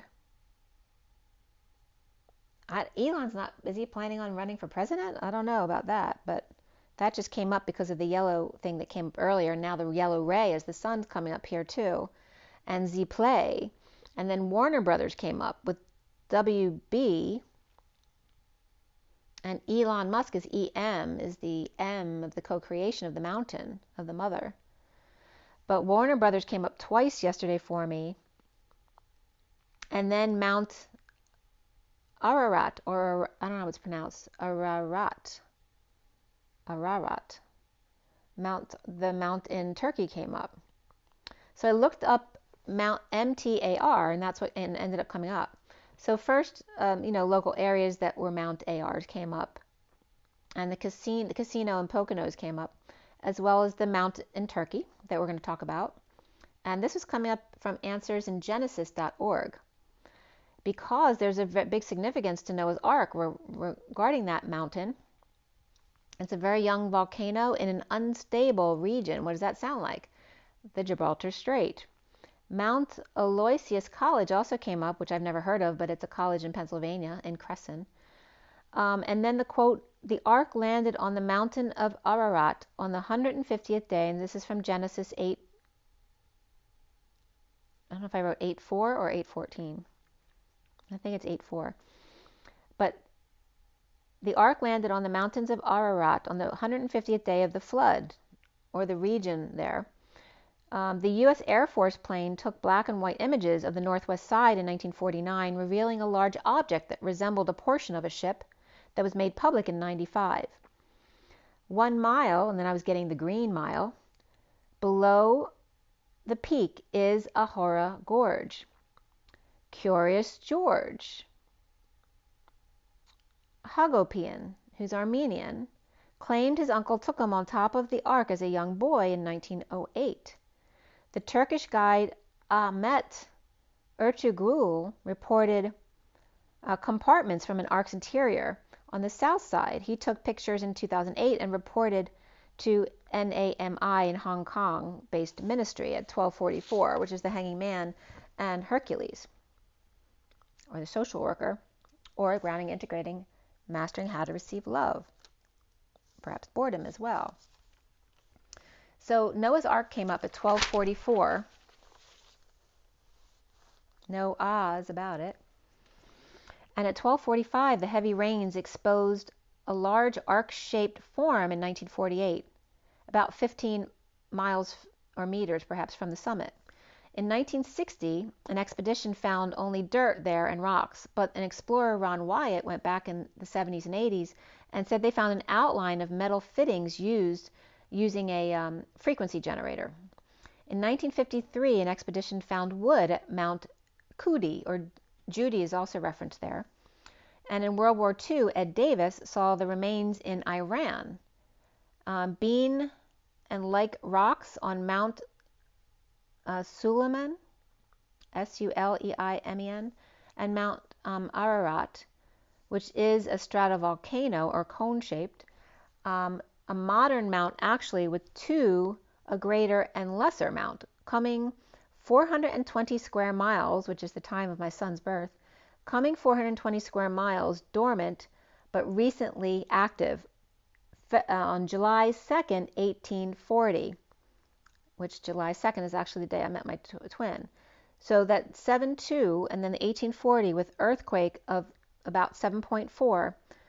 But I read more into this and it said that they proved that the this mountain is post flood of the ark. So how was it possible that the ark could be found in it if it happened after the flood of the ark? So Mount Ararat in California, I looked up Mount AR in California because that was the message I was getting as well, and Montara, California came up, and Moss Beach. Montara Mountain is part of Santa Cruz Mountains at 37 degrees 32'23", which is a big deal, right? That's the Journey and the King of Wands reflecting each other with the unconditional love of 37 north, and then 122 degrees 30 and 23 west, which is the 30 of the Union and the 23 of the King of Wands again, with the leap to the 22 of the Fool's Journey. 20 miles south of San Fran and 50 miles north of Santa Cruz, part of the Santa Cruz Mountains is 1898 feet with light snowfall on top at times. The town is surrounded by open space or Rancho Coral de Tierra. Montara State Beach has an acute long drop, has a 1 mile long steep drop into the ocean, making it very hazardous for swimming there, but it's popular for surfers. They often have 10 to 15 foot waves there in the storms, and the temperature there is very in the middle, right? It's in January, it's the 40s to 50s. In September, the high time is 50s, 60s, and 70s. So Pedro Mountain Road in 1914 connected San Francisco, replaced by Route 1 since then, through Devil's Slide. The tunnel opened 2013 to replace the dangerous route because of landslides, and then back to the cards with the Christ-topped dog of U of LA and the human 0 point stir. So it could be a stir regarding the 0 point field. And you in LA perhaps, or in Louisiana, or as you being the angels. The human 0 point stir. The clamor, the oyster opening up with their feelers out because there's a pearl within that wants to come out now. So at 111, I meditated on Mount Ararat because I still don't know what I'm supposed to get from this mountain. So what is the message regarding Turkey? Because Turkey's been coming up all month for me. And so when I did a meditation. So the first thing I saw when I meditated on the mountain was an L shape sticking out of the mountain, and it started shaking violently. So I was definitely getting an earthquake or an eruption that may shake something loose. Perhaps there's an arc or something else that will come out of that. But what was really significant about my meditation, as the mountain was shaking, and remember there's 2 peaks there, not just one. First thing I saw was a lion, but it wasn't just a lion. It was like a mix of a lion and a dog, or a lion and a tiger. And then this lion was walking around the big mount.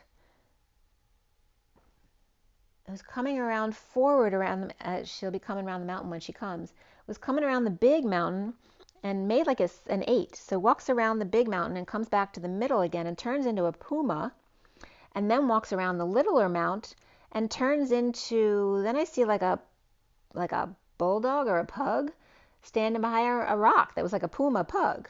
Okay. And he's standing behind a rock. I'm like, what's he doing there? And he's much smaller now. The lion was huge. It was a lion dog or some kind of mixed lion, but it definitely was a lion. It had the mane, but it looked like a dog or a tiger face perhaps. And then we talk about the Taion all the time, which is the tiger lion of the masculine and feminine coming together. But also it got smaller as the puma at the smaller mountain. And then at the end was hiding behind a rock as a bulldog. Lion, it's like a puma lion bulldog or some kind of little pug. And they're just looking and they're just watching. So they're perched behind the rock now watching the two mounts.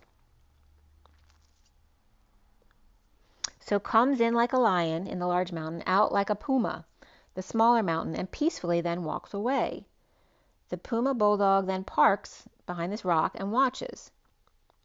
It's like they were ready for the big brother's show. Bringing them along. So I looked up the lion of Mount Ararat to see how there's a relation, because I know nothing about it. And there's a book called Lion of Mount Ararat about Armenian genocide.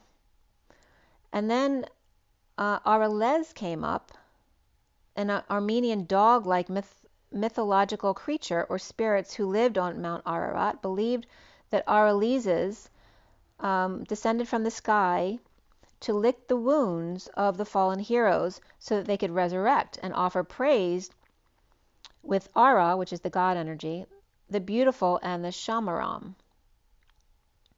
So it's called an Armenian dog-like mythological creature, but some of the pictures are lion with a dog face, like they have the mane and everything, they look like a lion. So it's definitely the creature. I know nothing about these creatures. I just saw it in my meditation, and this is what led me to what it was. And this is in Reddit. So Ararat and then Aratez. And Ara means God, basically. And so here's the reference to the God's mountain and God's animal here, the lion, the beast, the king of the jungle, so to speak. And I drew a little diagram of what I saw so I wouldn't forget it. And it went in the shape of an 8, only it didn't get completed. But it will get completed after I tell you the story that I found after this. All right, so we were left with a dog lion sitting behind a rock waiting. But started out as a huge lion dog or lion tiger type of energy walking around this mountain. So, and the Armenian dog is mythological and does have wings. So there's that angelic connection that keeps coming up. So also I used allinet.info, ALLINNET.info here. And then,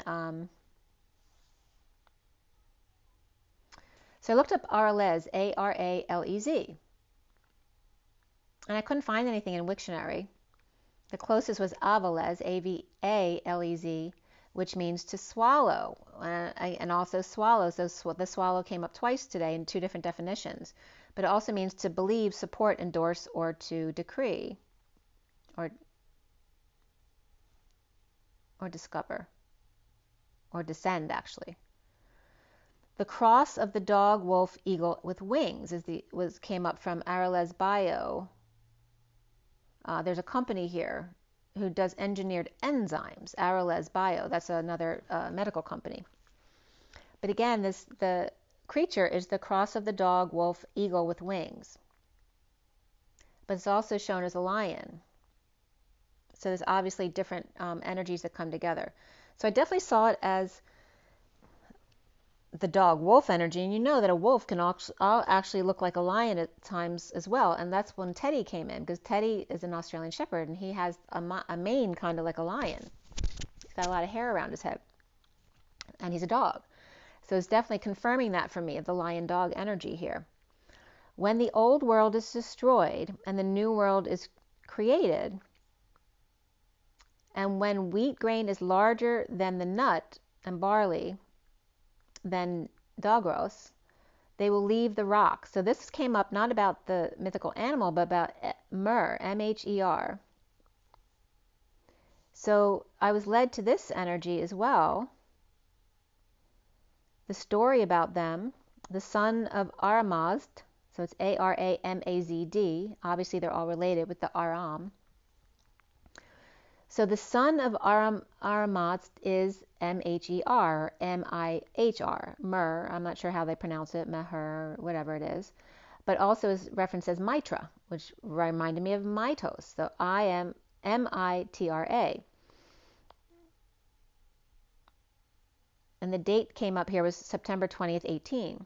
The god of the heavenly light and sun, the temple of Bagharaj, now Turkey, the altar Miridur in the mountains near the Atijavan, the temple of Garni, the veneration of Mer was given in naming the 8th day of each month. So there's the 8 again of coming full circle in the 8 of Mer, and of the 7th month, Mehekan, or February, derived from his name. And I kept hearing drops right after that. I figured out what it was, but it was like a sound behind the wall, but I couldn't figure out where it was coming from. It took me a minute to figure it out, and that was at 2:17, the higher self and the dreams. So Sasna Tsur came up here as the two Mers, as I was trying to figure out what Mer was exactly. The daredevils with Susan. 2 Mers was a grandfather and a grandson, the son of David and Handut Hator, wanders in constant struggle against injustice and evil forces, saving Jazeera from flooding, so there's Noah's Ark, throwing a rock into the river, dividing them into 2 streams. So here's the same reference as the Gibraltar Strait, being at this mountain here. But here we're not talking about the name of the mountain, we're talking the name of this deity, right? So Gabriel had stopped him from fighting with his father David. His horse's name was Kirkik Jalali. So at one point he went to his parents' graves for advice, and he was told to hide in a rock and wait for the world to be better.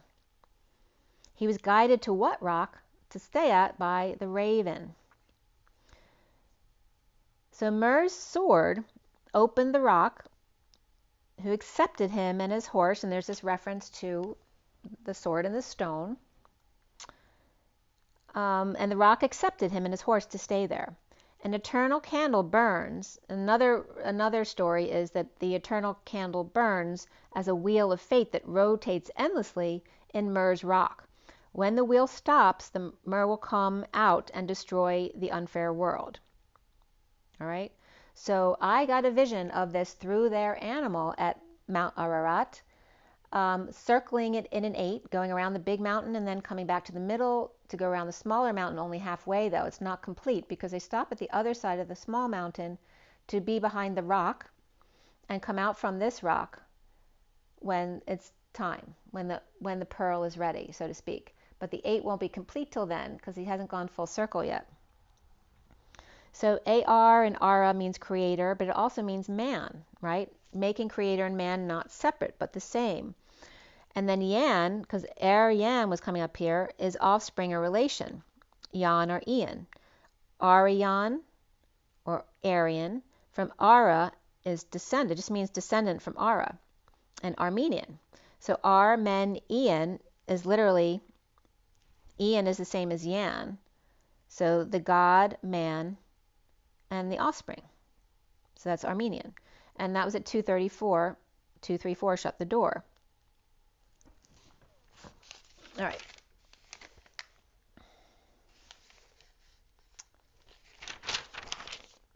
All right, so now we get into, there's more stuff about that will come up. So now is my next read of my 4 or 5 deck read. I can't remember, it's 4 or 5. I think I did 4.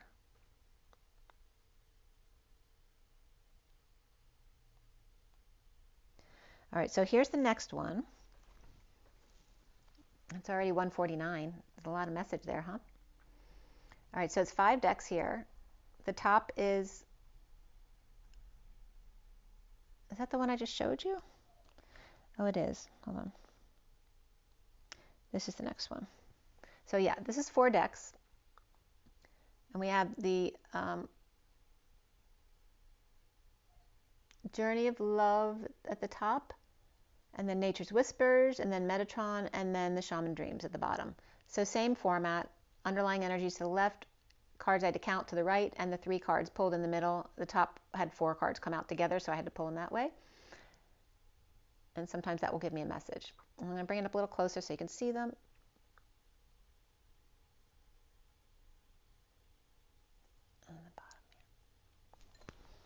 All right, so this one was done at 1 o'clock yesterday afternoon, the Journey of Love, Nature, Metatron, and Shaman Dreams at 1 o'clock, and then I stopped after I dealt the first deck because I had to go do something, and I didn't come back to do the other 3 decks until 2:38 to 39. I did Nature's Whispers, 2:43 was Metatron, and then 2:44 was the Shaman Dreams. So I looked up the piles at the end of each deck, 2, 3, 1, and 4, which is the number I looked up. And the first entry was, here is a man who has God's favor, 2, 3, 1, 4, which is the King of Wands and the Temperance card, which could be a Sagittarius masculine energy there. But it's also the angelic energy of the man with an ego. Okay? So both man and angel, which is the same context we've been going into in this read. The second entry was the Diode, what is the Tablets of Destiny? The third entry was it was QC, which for me is Queen of Cups, but I'm sure that's not what they meant. But QC for me is Queen of Cups, makes me happy to think about you, Grimes. The other 2 weren't significant, but the 6th entry was Holy Woman of Heaven. The 7th was I love you. And that could be a child saying that to you or your twin.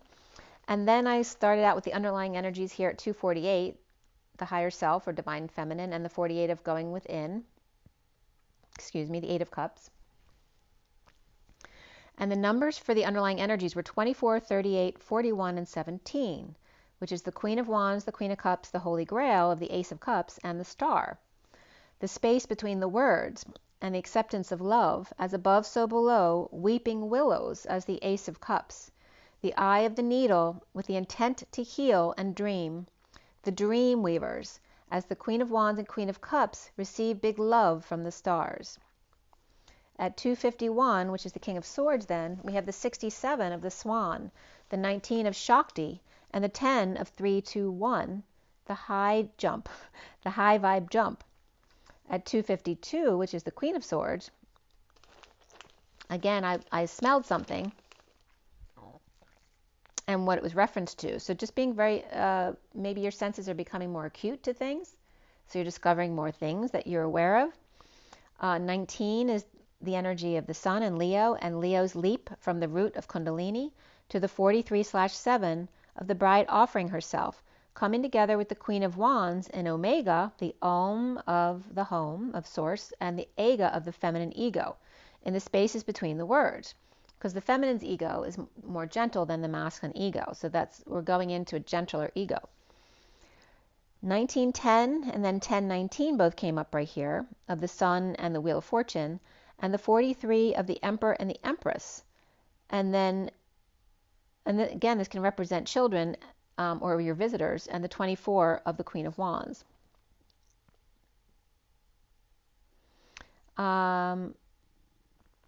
And we're also talking about 2 queens. One's more fiery, the root, and one's more in the energy of the cups, of the heart.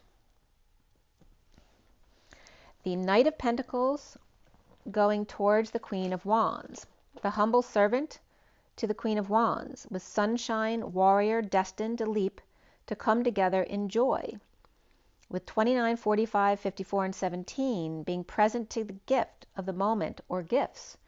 The purge and the message of healing in dreams, the spiral dance of the goddess, and the ovaries coming alive again, purging hidden beauty, grieving or sadness hits. With the 54 of the Page of Swords, the earth angel pulling up the blankets in Mercury retrograde, and with her hand, her grace, extending a healing hand. From space to the ovary, and tubing to rainbow blanket. The earth angel getting up to extend her grace. with one card here, the 7, which is the Chariot of the feminine within the masculine, ascending and shifting universes, helping others in the chaos. As the underlying energy is at 322, the Empress and the Fool's journey, the 16 of sudden inner truths, of 3 keys and tree keys, and the 35 of culmination of vision, from roots to the top of the trunk, unable to go any further. It's like stuck at a certain point. And I'm also getting the energy of the masculine, like I've told you before. Since the masculine begins in the sexual organs and raises to the heart, and the feminine starts in the heart and now raises to the crown. So here in the journey, the masculine raises to the heart and the feminine raises to the crown, becoming the heart-crown combination. But it's coming up as like the heart is the trunk, the top of the trunk of the tree, but we're going to the crown of the tree.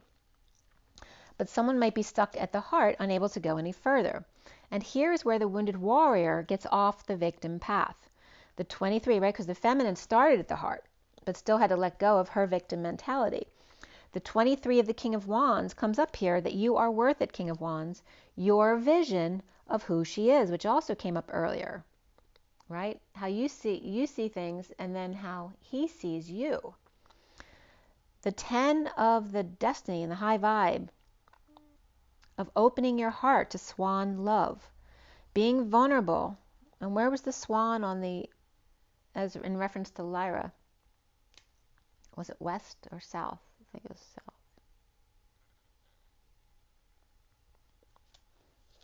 Let me see. I don't know where that was, but anyway, you can look that up on the astronomy chart if you want. But open your heart to swan love.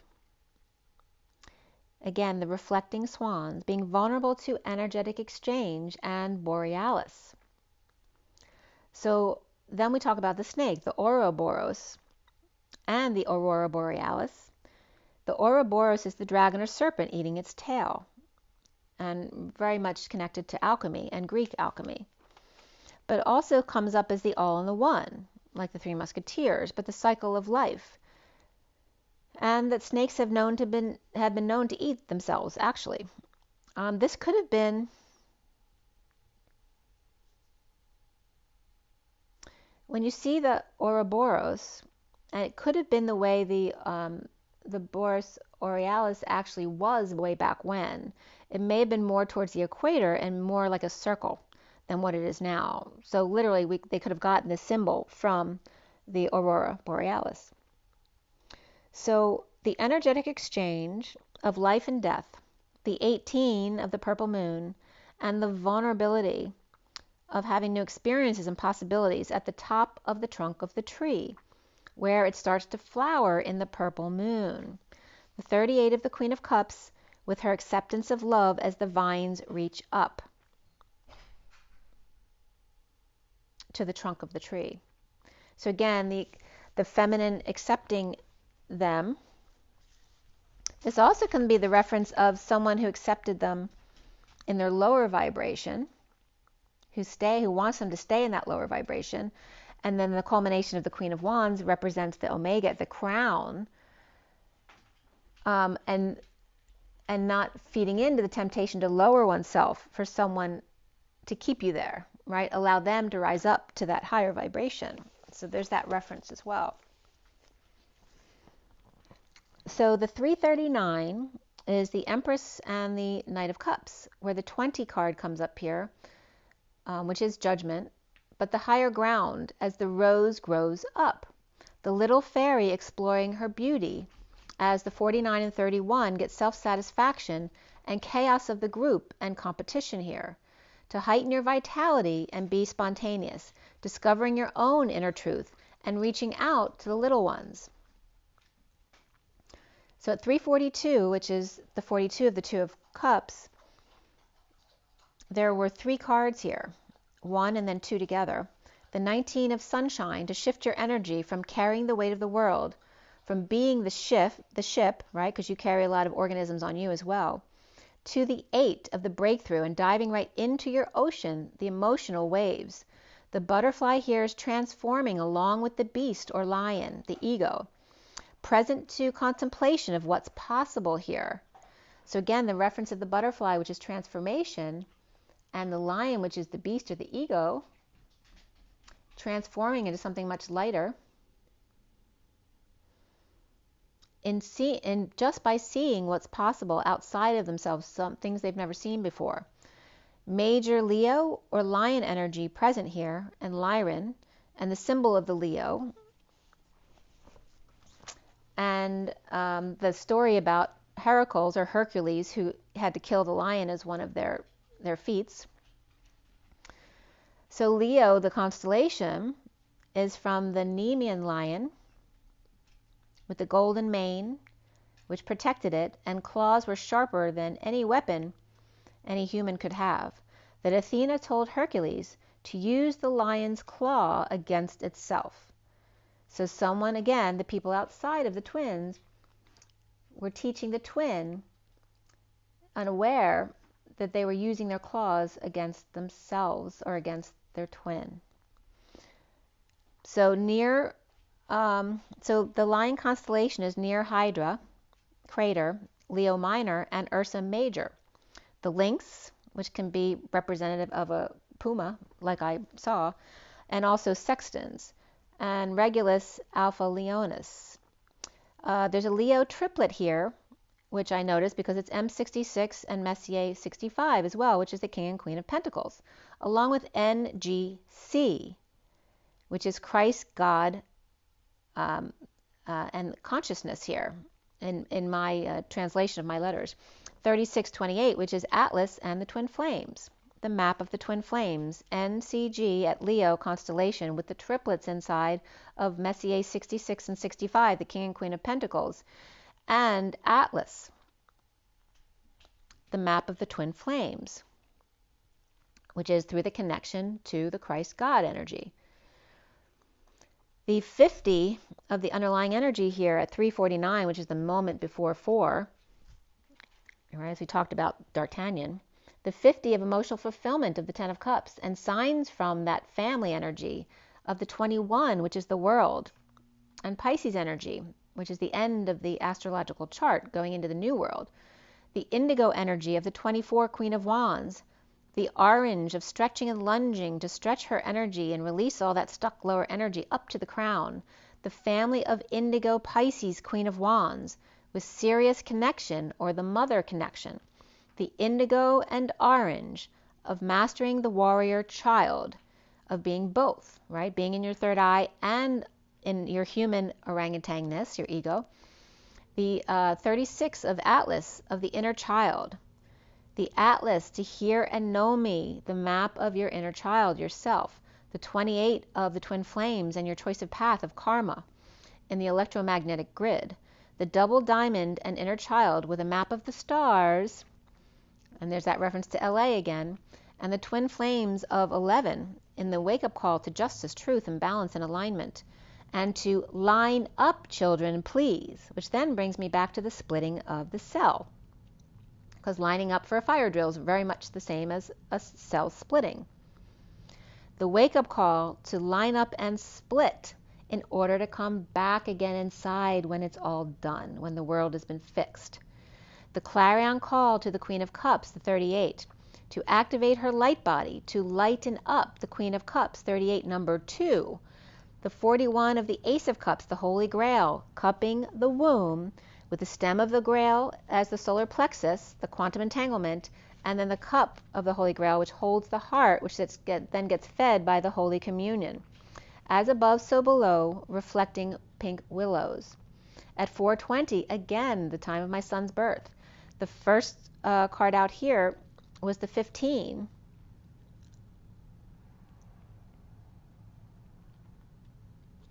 And the clarity.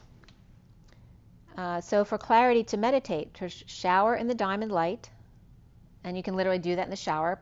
Imagine it's diamond light. Or just in meditation, showering yourself with that bright white light and go within. The 17 and the 55 of dreams, of healing and conquering your fears, with the red root truth of the shaman, with peace pipes and toilet paper for safety, strength, and power, TPs, and the healing hand, where one card was here, it's the 14 of the angels, that patience and that higher love. the boundaries, and to set those boundaries of being in that high vibration daily, right? Of being angelic and being patient. Those are the boundaries to set, including being patient with yourself. Patient one step at a time, being an angel.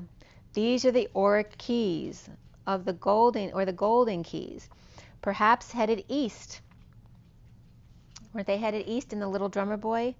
Or toward the sunrise, or the East Indies, the indigos, East Indies, and the truth of angels. And that brought up Indigo Angel as well, if you've never watched her video. And I'm losing my voice because there needs to be some truth spoken there. Perhaps helping someone along on their path.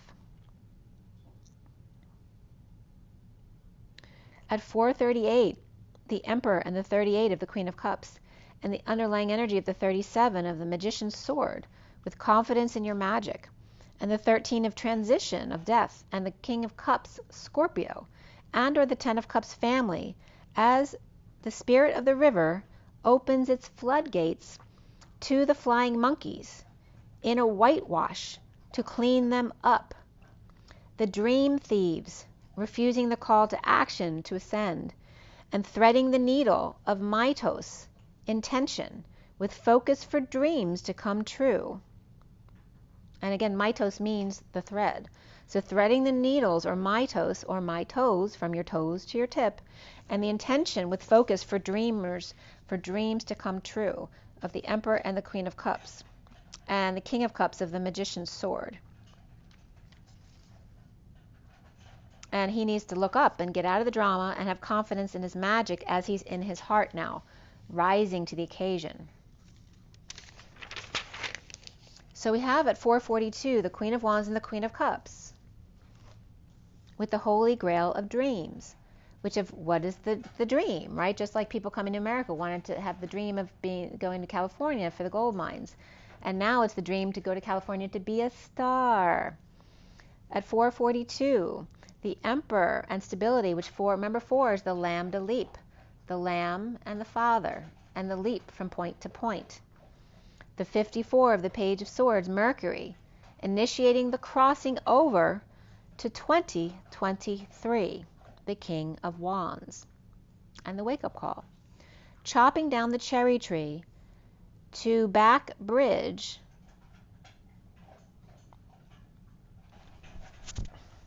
So chopping down the cherry tree to cut the tree in half and bridge, the back bridge called Washington's Crossing.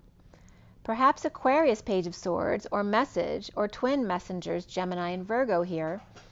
And again, crossing the Delaware from Wikipedia, December 25th to 26th, 1776. In the American Revolutionary War, ARW, if that means something to you, led to victory in the Battle of Trenton and altered the course of the war. Now Washington Crossing is part of New Jersey and PA. They both have their own parks. Where in PA there's an inn where I actually had a very special dinner for my father when he was still alive. And then the main crossing is there as well. And in New Jersey is a bigger park with a visitor center and a nature center and an astro observatory, campground, and open air theater. A holiday tradition is crossing the river here, but it was canceled this year due to high water and the risky conditions. And then I was getting, the British are coming, at 452, the Emperor and the Queen of Swords, Lady Liberty. So now we're going back to the Gibraltar Strait.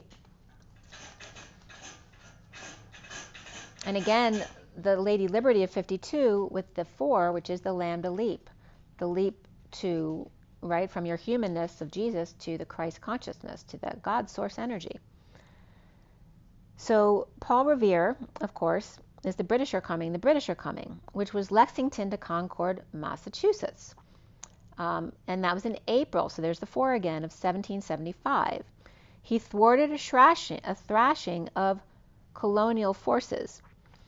He actually rode with Samuel Prescott and William Dawes, and he didn't actually make it to Concord, Massachusetts.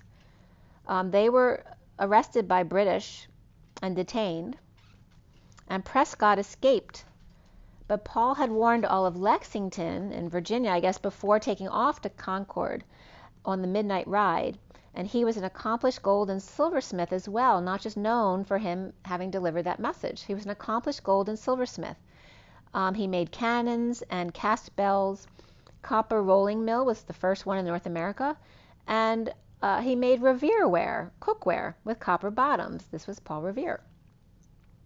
And that was coming up history.howstuffworks.com. So the Page of Swords is coming in. The British are coming. The British are coming. The 27 of the Ace of Wands and the Heart Home, inspired compassion. So remember, all you Americans are initially from Europe and, initially England. So you have that connection as a home.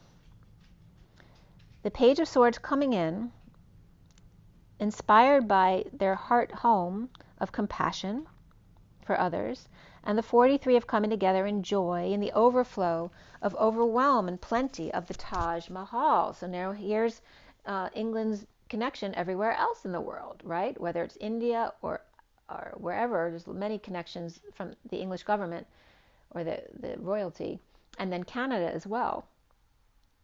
So the overwhelm of owning things regarding the English crown and Taj Mahal here, perhaps coming together with an air sign Page of Swords, with lots of help of crossing bridges here while dancing across, shifting across, helping to cross, or extending a hand. Again, you could be extending a hand, a peace pipe, or perhaps toilet paper, or keys. At 5:02, which is, again, the freedom fighters coming up again, and again, they called themselves, the kids in the classroom from California that I talked about, that movie, they called themselves the Freedom Riders. There was the connection there. So at 5:02 is Spirit is connecting with me. The 5 of Freedom, the 2 of the High Priestess, Higher Self, and 4 cards came up here.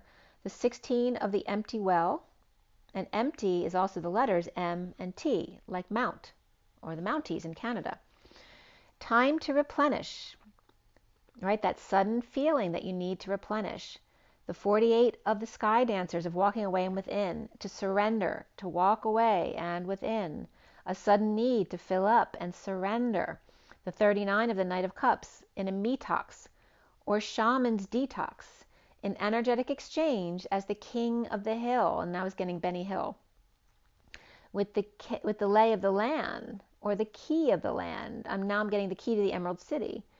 And the crop circles, or desert circles of ancestral wisdom, of, again, Australia may be coming up as well as Turkey, and suddenly going within and offering energetic exchange with the king, the Lion King, the Child King, or Billie Jean King.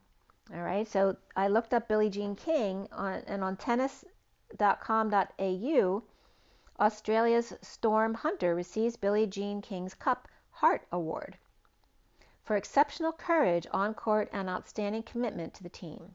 So again, that award for children who make an extraordinary effort to reach out for themselves. But this can reference Michael Jackson as well as Billie Jean in a whole different way, right? So that brings me to Lilith, because apparently Lilith is changing signs in January. I believe it's January 8th, 2023. And it's been in Cancer apparently, and is going into Leo. And actually my Lilith is in Leo, as well as my Venus. So it should, but I'm also Cancer rising, so they both are significant to me. So Leo is that, Lilith is, she's the wild child. And now we have the lion coming up and awakening. So the wild child within is wakening up here. And it's not just because of Lilith, it's because of the vision I saw from Mount Ararat, I'm not sure how it's said. But we're going from Cancer Lilith, which is the wild child at home, right? Because Cancer is very much about the home and family.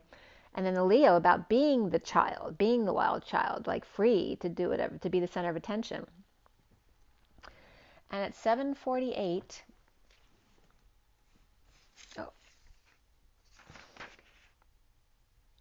because I just finished that read.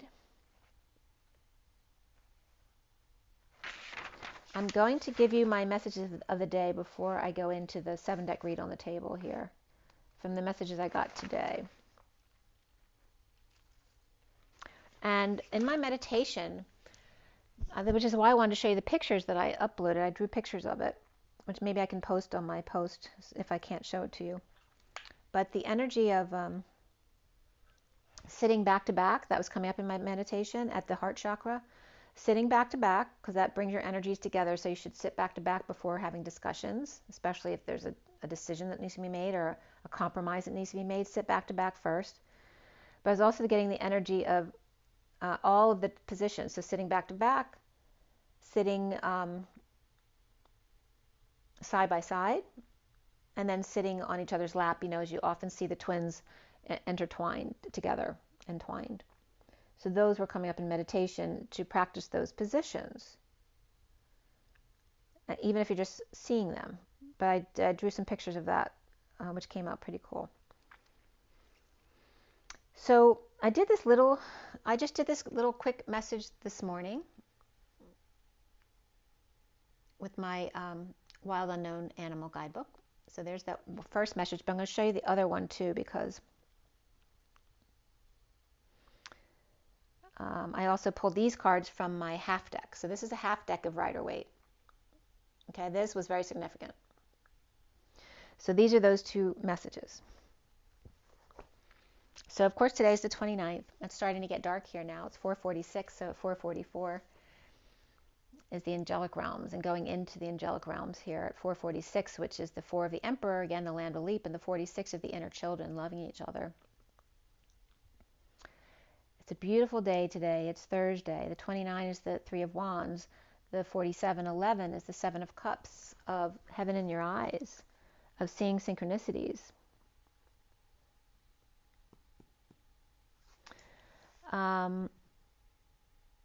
So the first one,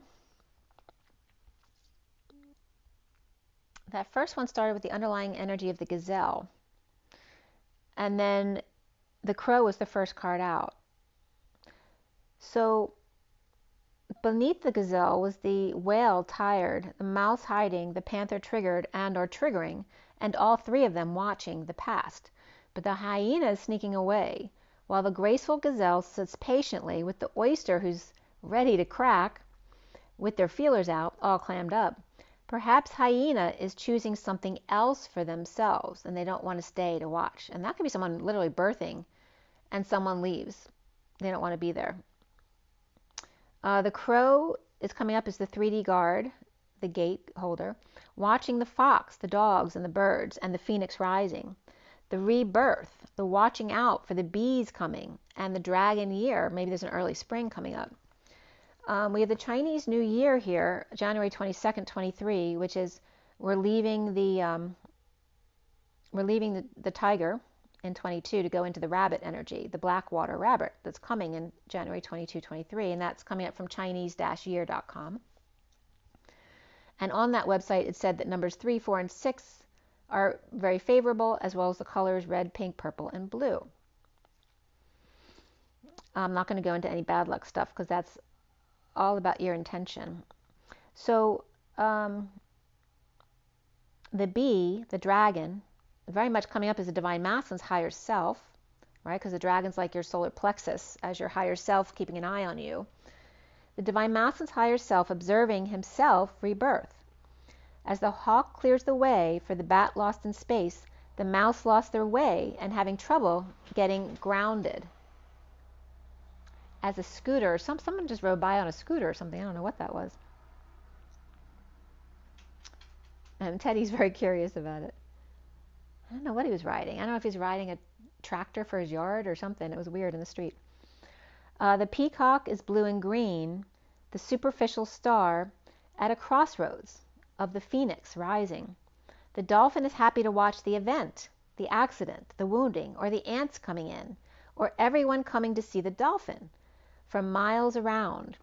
The wise owl watches after them as the collective awakens, clearing the way for the bat to land in the collective ceiling. So then the CRF came up, which means case report form, but it also means conditional random field, which is like a case report form, right? It has certain conditions because it has certain lines to fill in, but they're random fields as well. You can fill them in different ways. So both fixed and variable, right? So the CRF, or the gazelle here with Le Crow, and the digamma twin flame energy of the hugs and kisses, or the ox, OX, and the phoenix came up with Phoebe, and then, you know, Phoebe's a pretty unusual name to come up here, but friends came up right away for me when I heard Phoebe with phoenix, and then drag on, or perhaps breathing in, or again, smoking habits that need to break, and Habat was also come up, and there could be some Jewish things here, like Shabbat, and bat mitzvahs and bar mitzvahs coming up here as well. Or the dragon's hat, so then we go back to the yellow man's hat, and the Mexican iguana lady who wears an iguana on her head, right? From the man with the yellow hat to the iguana lady who wears an iguana for a hat, or bat's hat goes flying, and the flying nun came up here too. And then from the yarmulke coming up, the harmonica came up. So then harm came up again, and Monica with Phoebe. So of course you're going to think of friends. When I went to write Rachel, because Rachel didn't come up, it was coming up as Raquel, as in Raquel Welch. And then the P star Tara came up. So the peacock star, or the P star, so small star, or perhaps a star who's two peas in a pod. But Tara, referencing 4D, or is it referencing the south, right? The P star Tara is to ascend. So again, talking about our own planet ascending. That it is a star, even though it's not a star, it's a star. And again, the flying nun, it's pure, with a white hobbit. A white hobbit and a bad habit. All right. So then NTULA, I was just getting Nutella. I didn't get that before, but Nutella is coming up for sure. That's another addiction. It's not mine, but it's somebody's. And Natalia and Natalie were coming up with that, and Tara. And Tala, NTULA, ends up being meaning to rise, to ascend, to soar and climb, to be under construction, leavened, elected, promoted, to go somewhere. Under Phoenix Rising, LA Dolphin, or the City of Angels, and again, Judy coming up as Caddy, and Judy came up as the same thing, event. Somebody might have fired their ant, or maybe you're dealing with fire ants. The dolphin with a lot of attention, the dolphin reflecting Rose Nakey, or roe snake. So it could be a rogue snake as well. And again, rowing, because we talk about the canoe all the time with the snake, which is the Kundalini, coming full circle. And the dolphin fire and towing snake, or toes naked, or do elfin fur or fire, owl, snake. So there's this energy of the snake biting its own tail, and they're feeling it now. Oh, that's so funny. You know, as the masculine and feminine feeling each other, coming full circle, and now they get it because they feel it. Now when they bite their own tail, they feel it. Or now when they bite their other, they feel it. And now Alanis Morissette's coming up, right? I want you to feel it. And you can comment on anything else that came up from those messages. But at 12:38 to 39, there was a helicopter overhead, and I literally heard it like for a whole minute and a half or so. It was just went really slow over this area, which is the Queen of Cups and the Knight of Cups, actually, and hanging out together. The underlying energy of the High Priestess, and yeah, so this is that second picture I showed you. The underlying energy was the High Priestess with the Hermit, the Empress, the Queen of Wands, the Knight of Wands, the Emperor, the Two of Cups, and the High Priestess all together there in the underlying energy. So the Emperor and the Empress, which are both reversed in this read. And we have the Knight of Wands and the Queen of Wands. Now the Queen of Wands is upright in this read. I think the Knight of Wands might be reversed though. We'll check it out when we get there. Now here he is. So Knight of Wands is reversed. The Queen of Wands is upright. But they're together here too. And then the Two of Cups, which is upright right here. And then the High Priestess was on the bottom of the deck. And I believe she's upright in this read, in her knowing. So the Hermit shed light on the King of Cups, the King of Swords, the World, the Divine Feminine, and Pisces. Or a woman getting around with two men, the King of Cups and the King of Swords. Or bring up the energy of Marilyn Monroe with both Kennedy brothers. As the Empress with the Queen of Wands and the Knight of Wands rushes into them from the Emperor, who's now partnered with the High Priestess. The Emperor partners with the High Priestess, Divine Feminine, or Pisces energy, and the Queen of Wands and Knight of Wands may be kids who then go back to live with the Empress and the Hermit. And that could be a parent or someone who's losing their mind or someone who's coming out with guidance or holding light on it. And that could be, the Hermit could just be a guidance counselor or a grandparent or someone who's shedding light on a situation, holding the light up for the King of Cups and the King of Swords to come home in the past. So they may be shedding light on this whole situation, how they arrived home in the past. Now the King of Cups and the King of Swords and the women of the world, or the woman of the world here, the wounded warrior or with the wounded warrior who's on guard, who's struggled a long, long time for this. The King of Cups and the King of Swords are unable to sleep or stressed out or suffering in silence or having nightmares of the Queen of Cups and their loving nature of the Divine Feminine or Pisces or even Virgo right there. And the Knight of Pentacles, wounded warrior, working really hard to move on from this. The King of Cups and the King of Swords, along with the Queen of Cups, rolled all into one as the Queen of Swords, perhaps is the wounded warrior, Knight of Pentacles, free to leap to the Queen of Swords here. It's like they're becoming less and less energies, like there's multiple energies you are at first, and then you condense into one, and then you condense down into another one. Like instead of expanding, you become more,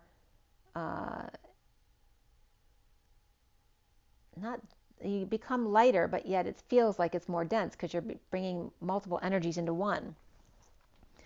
The Queen of Cups sent love to heal the past, facing her shadow, while the Knight of Pentacles moved forward to help himself or herself be free so that the Queen of Swords could welcome the Fool at the end on the Fool's journey of the Knight of Pentacles, loyal humble servant, to study the gold coin, or the ancient one of the co-hands, the co-pilots.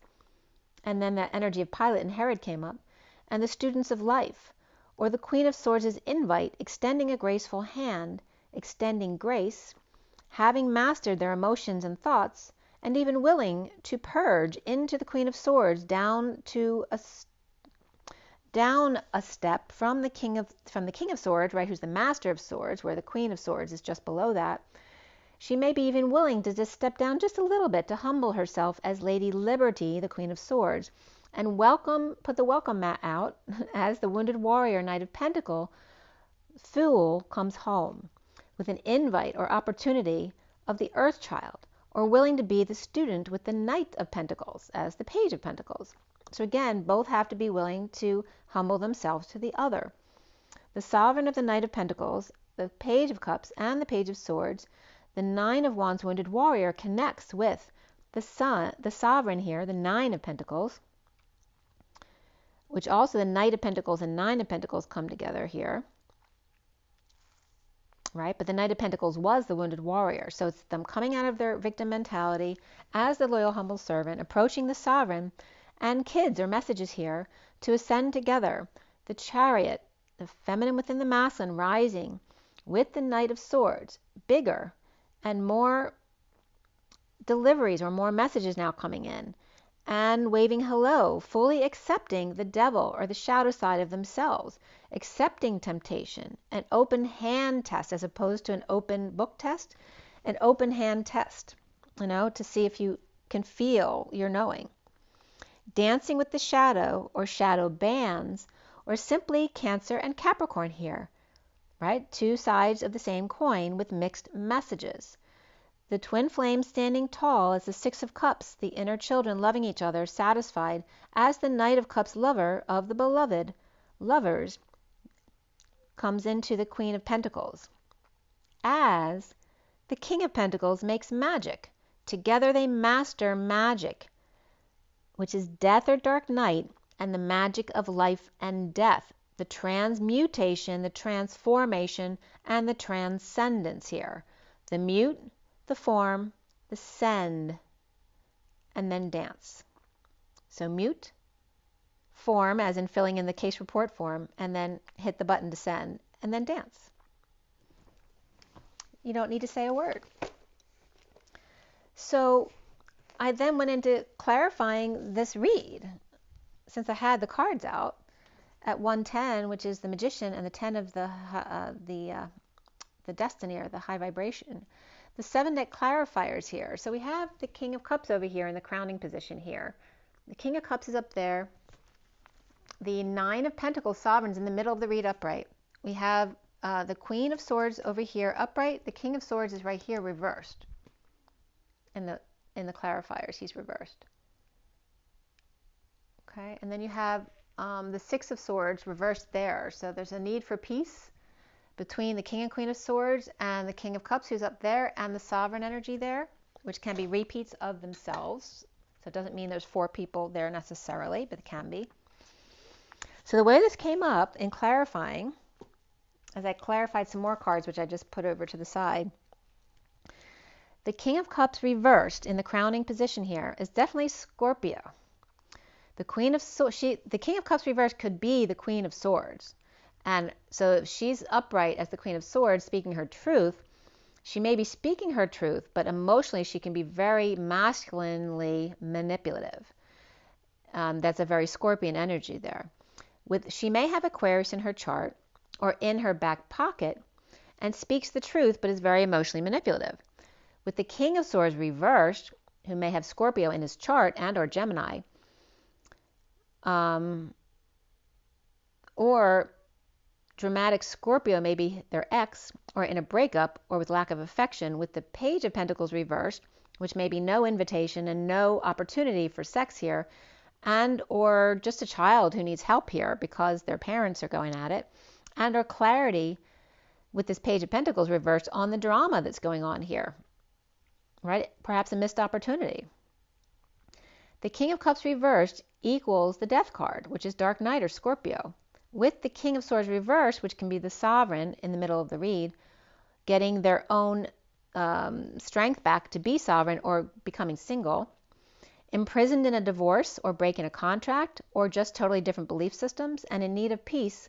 The King of Swords reversed may be single or independent now, with the Knight of Swords message or messenger or delivery from the world or light of Pisces or Divine Feminine or Virgo or Hermit. And the Queen of Swords.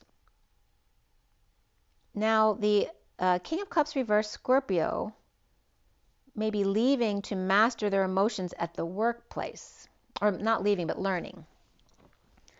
So if this is a Scorpio who's very airy, with a lot of air in their chart, or speaking their truth, they may need to learn how to control their Scorpio emotions at the workplace here, because they won't be tolerated, whereas at home it may have been. So the King of Swords reversed won't tolerate this. With the Wounded Warrior defensive, which can be Scorpio when they get their gander up, especially if they have fire in their chart, perhaps the Wounded Warrior's defensive or with no sleep or running on empty. With the Queen of Cups sending love and moving on as the Knight of Pentacles to the Queen of Swords, to the Empress, with the King and Queen of Pentacles who are with the Magician, or the Queen of Swords is at work, speaks to the higher-ups about the King of Swords reversed, or the Devil temptation, or her own codependencies or addictions, and is given a choice or perhaps an ultimatum.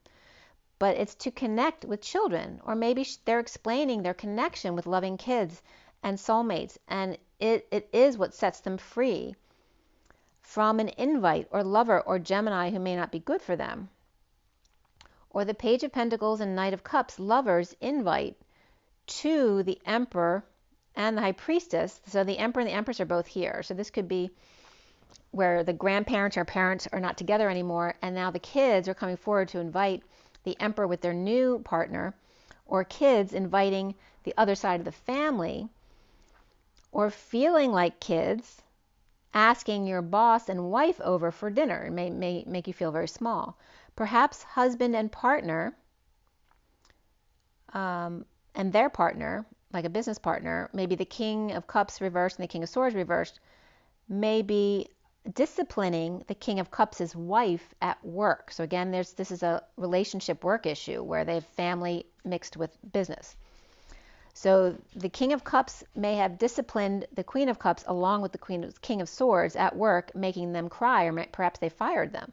Perhaps they got fired and or moved right on to the Queen of Swords as talking to the Empress and the King and Queen of Pentacles, or the higher ups, about manifesting with the devil or Gemini and Capricorn, and perhaps going to these people to sell them souls to sell their soul to the devil. So it's either someone complaining about, like if you're in a family business, who do you go to complain to? You can't, because it's all your family. This could also be going to the grandparent to complain about the person who fired you, right? Or the person you're not getting along with at work, who's your husband or a relationship or a brother, you know.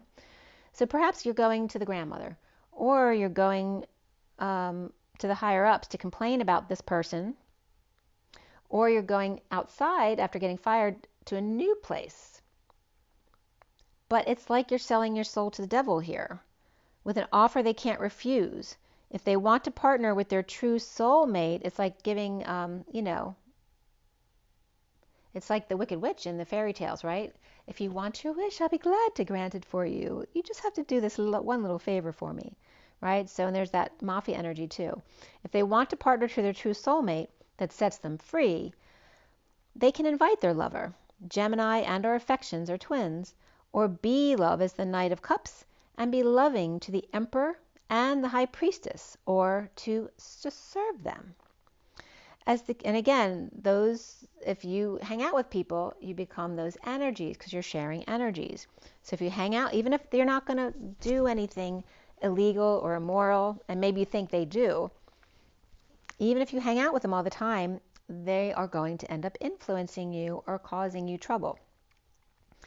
The King of Cups reverse could be with the Queen of Wands and the Knight of Wands and the Page of Cups and the Page of Swords, so a lot of children there or messages, in a bold move or trip together to find self-satisfaction or self-happiness. This can also be someone who works with children, or going to see the High Priestess surrounded by the Emperor reversed and the Devil reversed, very negative energies. With the Emperor reversed and the High Priestess may be detoxing to be the Knight of Cups and offer love to those who are overworking or not working out.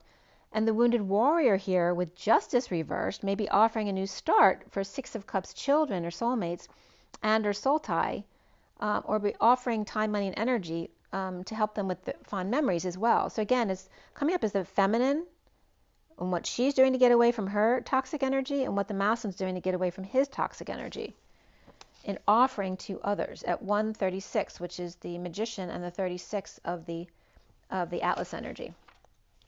All right, so now we're going to go back to the 7-deck read on the table. It's already 2:38, but that's okay. We'll do it.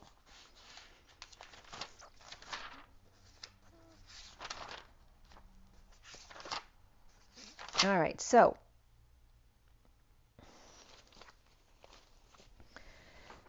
I did this read right after Avatar, by the way, at 11:02, the night of the 26th. I cut the SIRIAN Starseed deck at 11:02, which is alignment and justice, truth and balance, and the 2 of the High Priestess or Divine Feminine. And then at 11:11, I was guided to put the time down that I had put out the Universal Golden Tarot. So there's that energy of golden ray again, and the universe. And 0 of orbs came up. So the 0 point of thoughts and words, of orphans and blind mans and or BS. And at 11:13, RBS came up, which can be an acronym for many things, but I always get the run, base, and slam at 11:13, which is alignment with transition. And they were both, and the first was at 11:11. And then I finished clarifying at 1127, which is the 27 of the Ace of Wands, that new inspiration to align. The major arcana here were transition, guidance, and tower. Transition is the death card, guidance is the Hierophant. And then before the read was alchemy, which is the temperance, and star. And after the read was the lovers, upright. And we had both the lovers and the Two of Cups were both upright in this read. So we had 5 swords, 2 pentacles, and 1 cup. There were no wands in the main cards there. And before the read was the Page of Cups and the Knight of Swords. And the main players in this read were the King of Cups, King of Swords, and the Queen of Swords, as we've talked about already. And the Sovereign, the Nine of Pentacles. And after the read was the Queen of Pentacles, the King of Wands, and then the Nine of Cups, the emotional Sovereign.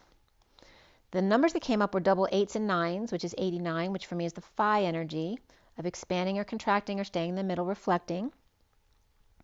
And also the number 12 came up significantly as the 1 and the 2, the 12 of the Hanging Man, the Wisdom, the 6 of the Lovers, love, family, and community, as well as 1, 2, 3, jump.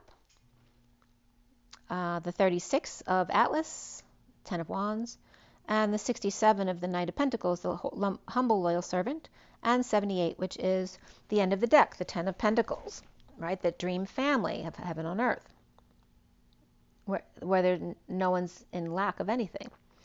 The code line here, there were no numerology cards that came up on the line here. So it's just about the number 10 from 9 and 1, and that 10 of destiny and high vibration. And this is how the messages went. So the 3 C's were definitely coming up here, of to see with your eyes, the C of emotions, and the C of the letter C, the Christ consciousness, but also SI was coming up as the Italian yes or if. And then we have, so the C, C, and C, the source union of God and the 9, the one and the all of the Hermit, and the death or transition of the mass Ace of Pentacles, right? The mass offering of time, money, and energy in this breakthrough, right? Breaking through the diamond in the rough as the coal becomes the diamond in the rough. The star to be the energy of sixthly, which 6 is all about love and family. The sixthly city and the lady, the snake sight to be. The sixthly city, lady, or snake sight to be, which is the crown.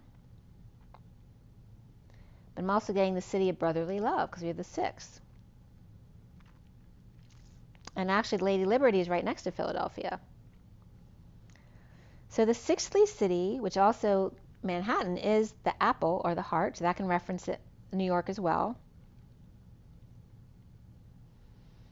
Since we're talking about Lady Liberty and the snake to be coming around full circle, and the crown, which is the altar above the Statue of Liberty, the union with God, the hermit, and the mass exodus to a new life, the ladder, to bail, to beat, to offer,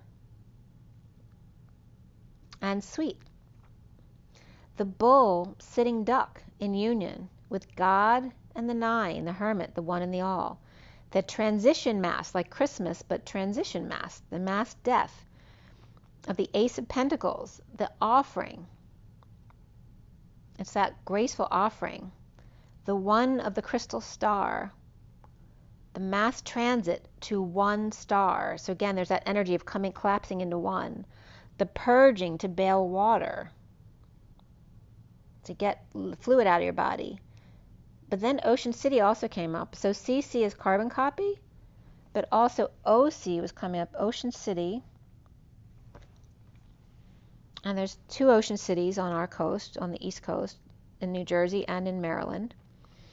But the union with God of the O and the C, the O of the human embodiment of Source, and the C of the whispering bench.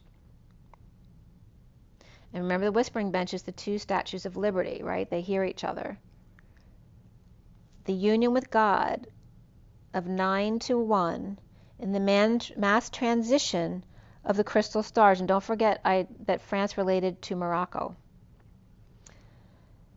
The purging to bail water and the Christ-like existence here of letting go of emotions.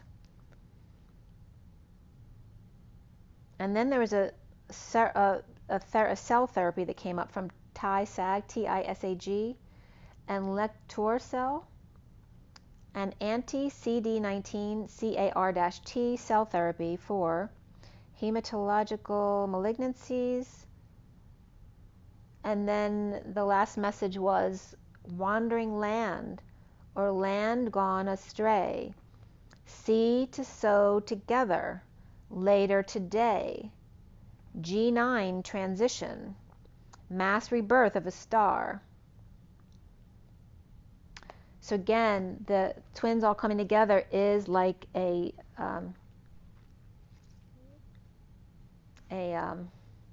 supernova, and it triggers the offset of any negative light coming in, but also is the rebirth of a star, right? Is how a star is born, is that supernova energy.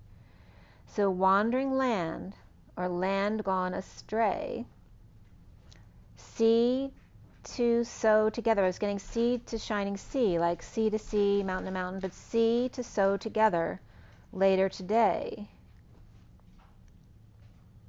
The G9 transition, and I kept getting my piano. I don't know if it's G9 or C9, I forget, but again, the energy of the double diamond supernova star, the Star of Bethlehem, which is the house of the Lord, and L'chaim, to life. And there's that, oh, that's my book too, the Wandering Land, or Land Gone Astray. Let me see which book that is. Hold on a second, it's right here. It's called Alone Through the Forbidden Land. Oh, I guess I have to open it. Give me 1 second, because I'm kind of attached right here. I wasn't planning on pulling a book here. Uh-oh. Sorry about that, guys. I just dropped all my books on the floor. It's okay, Teddy. I'm sorry. I'm glad you weren't there when they fell. Well, that might be a message for you guys. So here's the